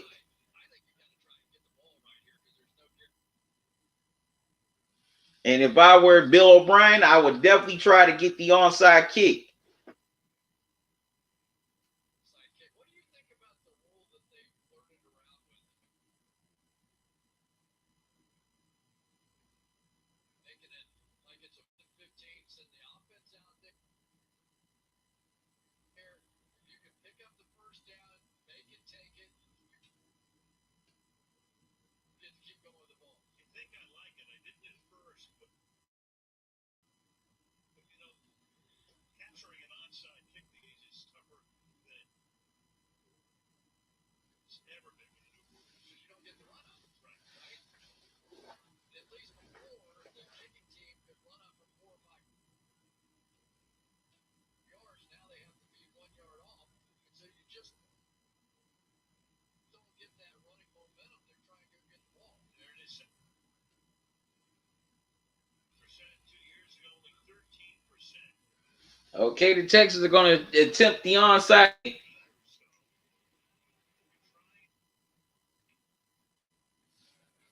Ball is kicked. Wow, and the Chiefs recover.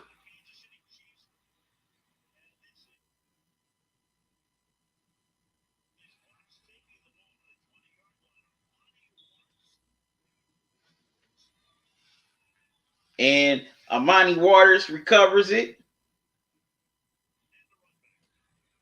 And had a nice run back on the onside kick. So Mahomes and the Chiefs, excuse me, not Mahomes, but the Chiefs recover the onside kick.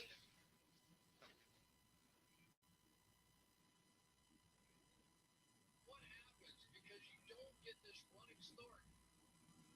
And that's the problem with the Texans. They didn't even get a running start once the ball was kicked. It would have been one thing if they tried to run and get the ball.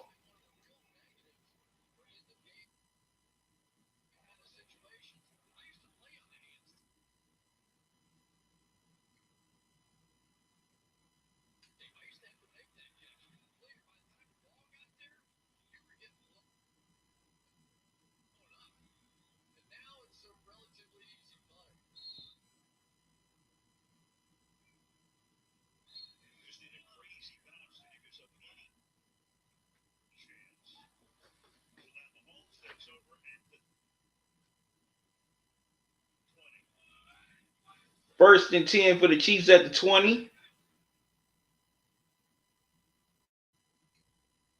And they get to Edwards-Helaire. Edwards-Helaire, I mean. Edwards-Helaire. Edwards-Helaire, my mistake. And Helaire all night.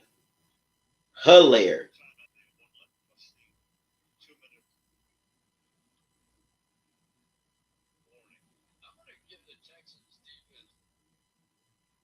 All right, the Texans take a timeout. As Clyde Edwards-Helaire has 96 yards and a touchdown. He's had an impressive debut here tonight.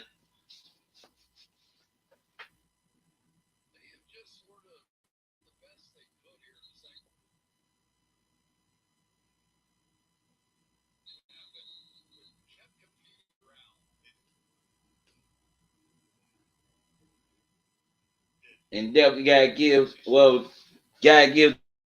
Texas defense for playing hard, despite the fact they were down big. They still came out and competed.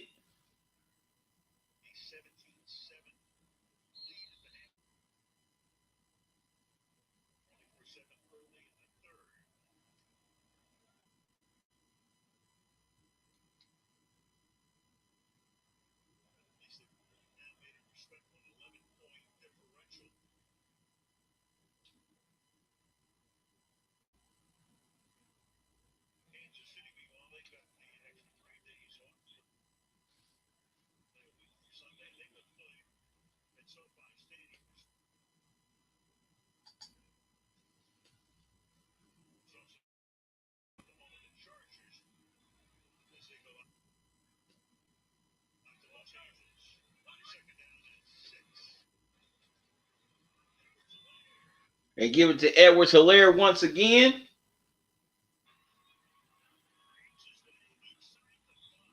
And he gets inside the 5. First and goal, Kansas City.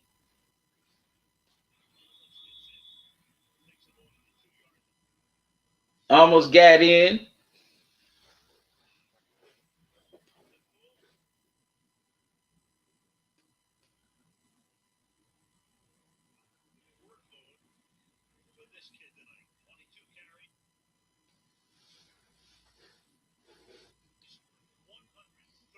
And now Edwards-Helaire is at 100 yards rushing tonight, thanks to that run.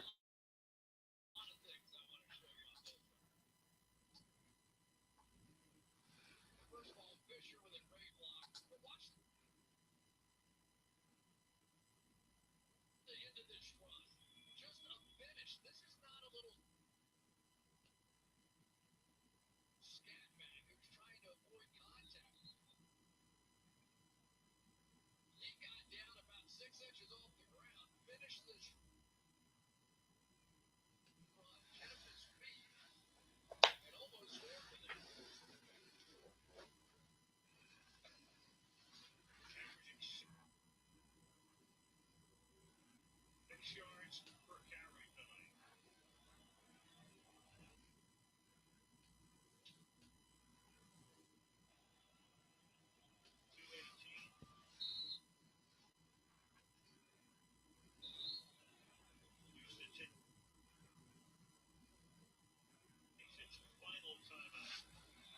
2:18 left. Houston takes their final timeout.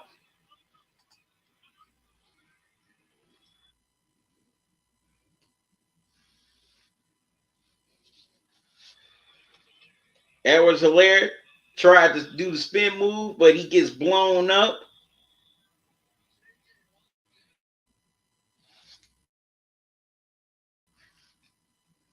Right there.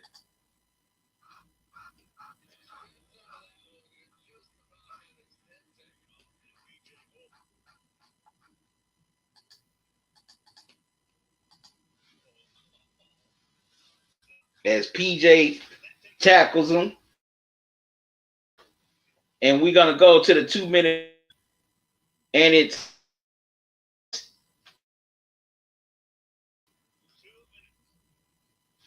as the Chiefs try to put the finishing touches on a nice game played.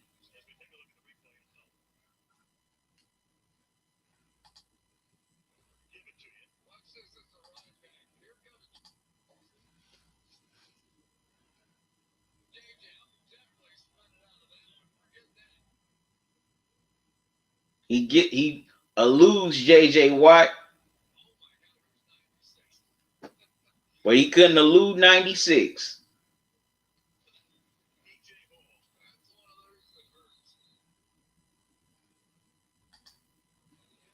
As P.J. Holt takes him down.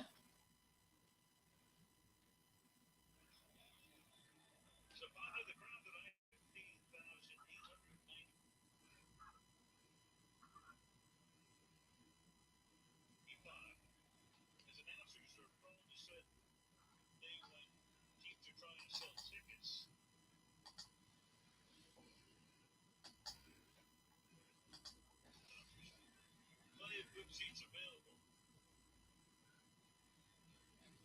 but unfortunately not tonight.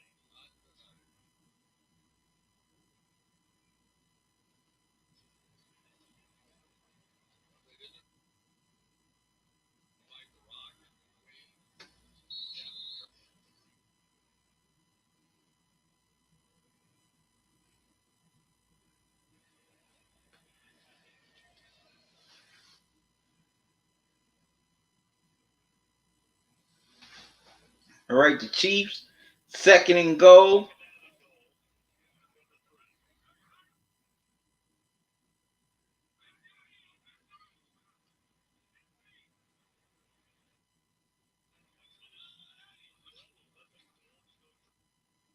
As the Chiefs offense has scored on all of his 11 to go 2 drives. They had 3 in the Super Bowl, and they have 3 here tonight. They try to get it into Edwards-Helaire again. And he is stopped short of the goal line. 3rd and goal for the Chiefs.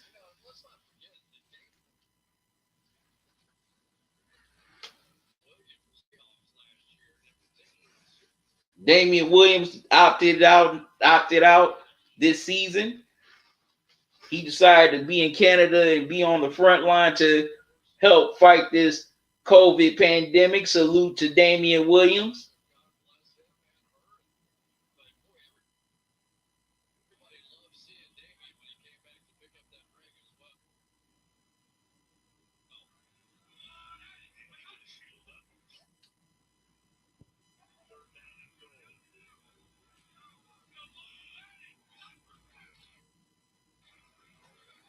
Mahomes gives it to Edwards-Helaire.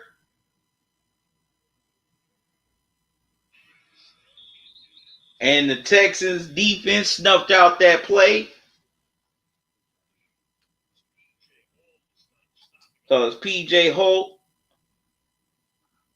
Stops him again.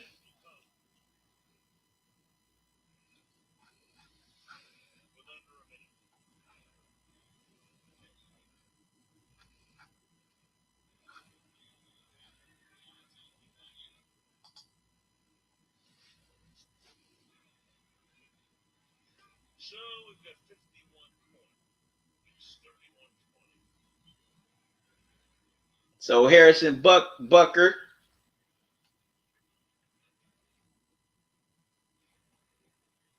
is going to try the field goal as the Chiefs are about to put the finishing touches on a great game played. Definitely got to give credit to the Chiefs defensively. They did a great job of getting tremendous pressure on Watson. They deboed the Texans' offensive line.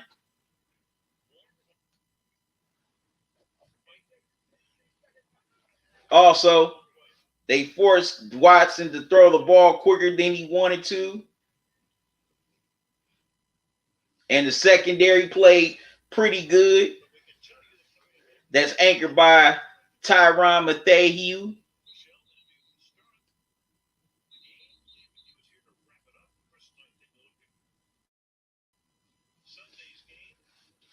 You know who deflected the ball, which led to the Snead interception that put this game, really made the game out of reach for the Texans, as they're showing cardboard cutouts of Queen Elizabeth and The Rock again in the crowd.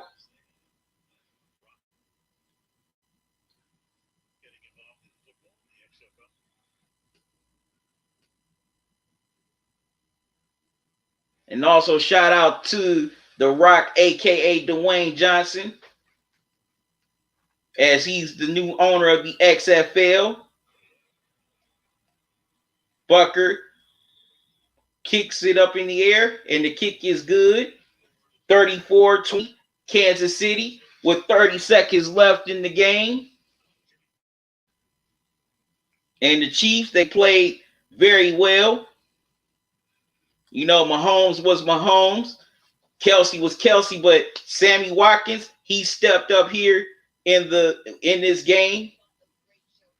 You know, Tyreek Hill was quiet, but he definitely stepped up when needed. But definitely the night offensively belongs to the young Clyde Edwards-Helaire, straight out of LSU, the defending champs. As he's had one in the rookie debut, he has over 100 yards rushing and a touchdown. Like I said earlier, he's going to be a star. We're going to definitely be hearing more from him during this season. We are definitely going to be hearing more from Edwards-Helaire. This man is a star in the making. I can feel it. But I'm about to get out of here, y'all. Thanks for joining me here on this season premiere of Dinner and Sunday Night Football. Sorry about the technical difficulties here earlier. Glad y'all still hung in there with me and was patient while I got the kinks worked out. You know, I thank y'all for coming in, watching, leaving your comments here in the chat. Also, got to give a shout out to Intelligent Cycle once again for the donation. You know, I thank God for y'all, you know, for your love and your support. Also, I feel blessed and honored that you want to come on these live streams with me and talk with me and also watch me eat. You know, but I enjoy doing these live streams for y'all, and I'm glad y'all come in, watching them, giving your responses. You know, I appreciate that. I love the feedback that I get on these lives, except for all the hate, except for the haters and the trolls that come in occasionally. But other than that, I enjoy these live streams. I enjoy y'all, and I'm glad y'all enjoy me and my commentary. But I'm about to get out of here, y'all, tomorrow night. Be here at 8:30 for Game 7 between the Celtics and Raptors. We're gonna see who wins that series and who's gonna play Miami in the Eastern Conference Finals. Also, Saturday at 8:30, I'm gonna do the Game 5 for the Rockets and the Lakers. Lakers close that out. Rockets want to force a Game 6. And last but not least, come back Sunday night at 8 o'clock as I'll be doing Dinner and Sunday Night Football during the Cowboys and Rams game. That's going to be a good matchup. You know, I hope I just brought a smile to your face and joy to your heart here tonight. Hope I brightened up your night, or I hope I made your night a lot more greater than it already was. That's my main goal when I do these videos and these live streams as well. So I hope I did those things for you. And I'm just glad that you just enjoyed my commentary, my live streams, and my videos. But I got to get out of here, y'all, because I got some things to do. Once again, I thank y'all for joining me. I enjoy doing these videos.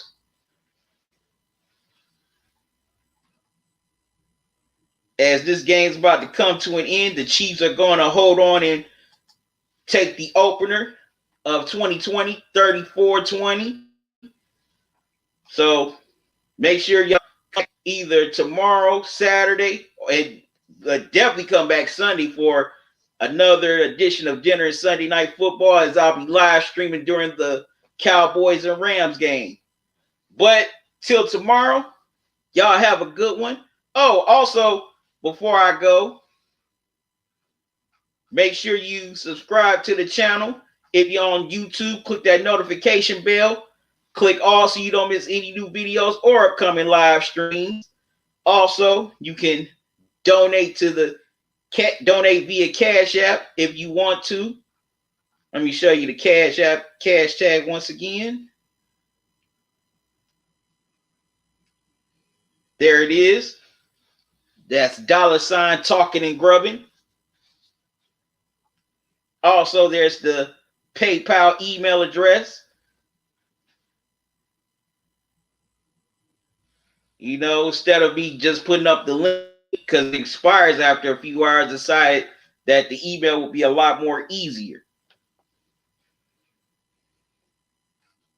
So if you want to donate that or one of those, you can. Make sure you give. I'll greatly appreciate it.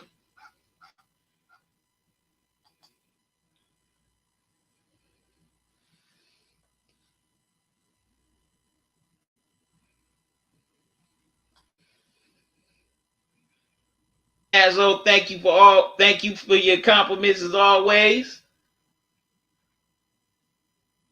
Thank you for your compliments on the stream. And also, if you want to, if you can, or if you want to, you can buy official Talkin and Grubbin merchandise. Give y'all the link here.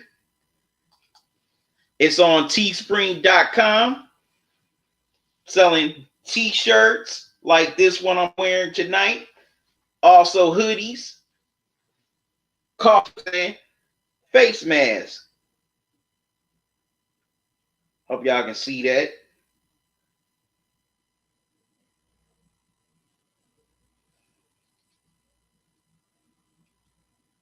All right.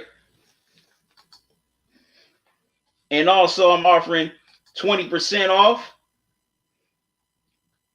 and free shipping on any of your purchases. So enter the promo codes for that. But once again, thank y'all for y'all support. Thank y'all for watching me here tonight. And y'all be sure to tune in tomorrow at 8:30 as I'll be live streaming during Game 7 for the Celtics and Raptors. Till then, y'all have a good one. Love y'all to life. QC out. And I'll see y'all tomorrow night. And enjoy your night. Well, enjoy your morning, day, or night. I'm out.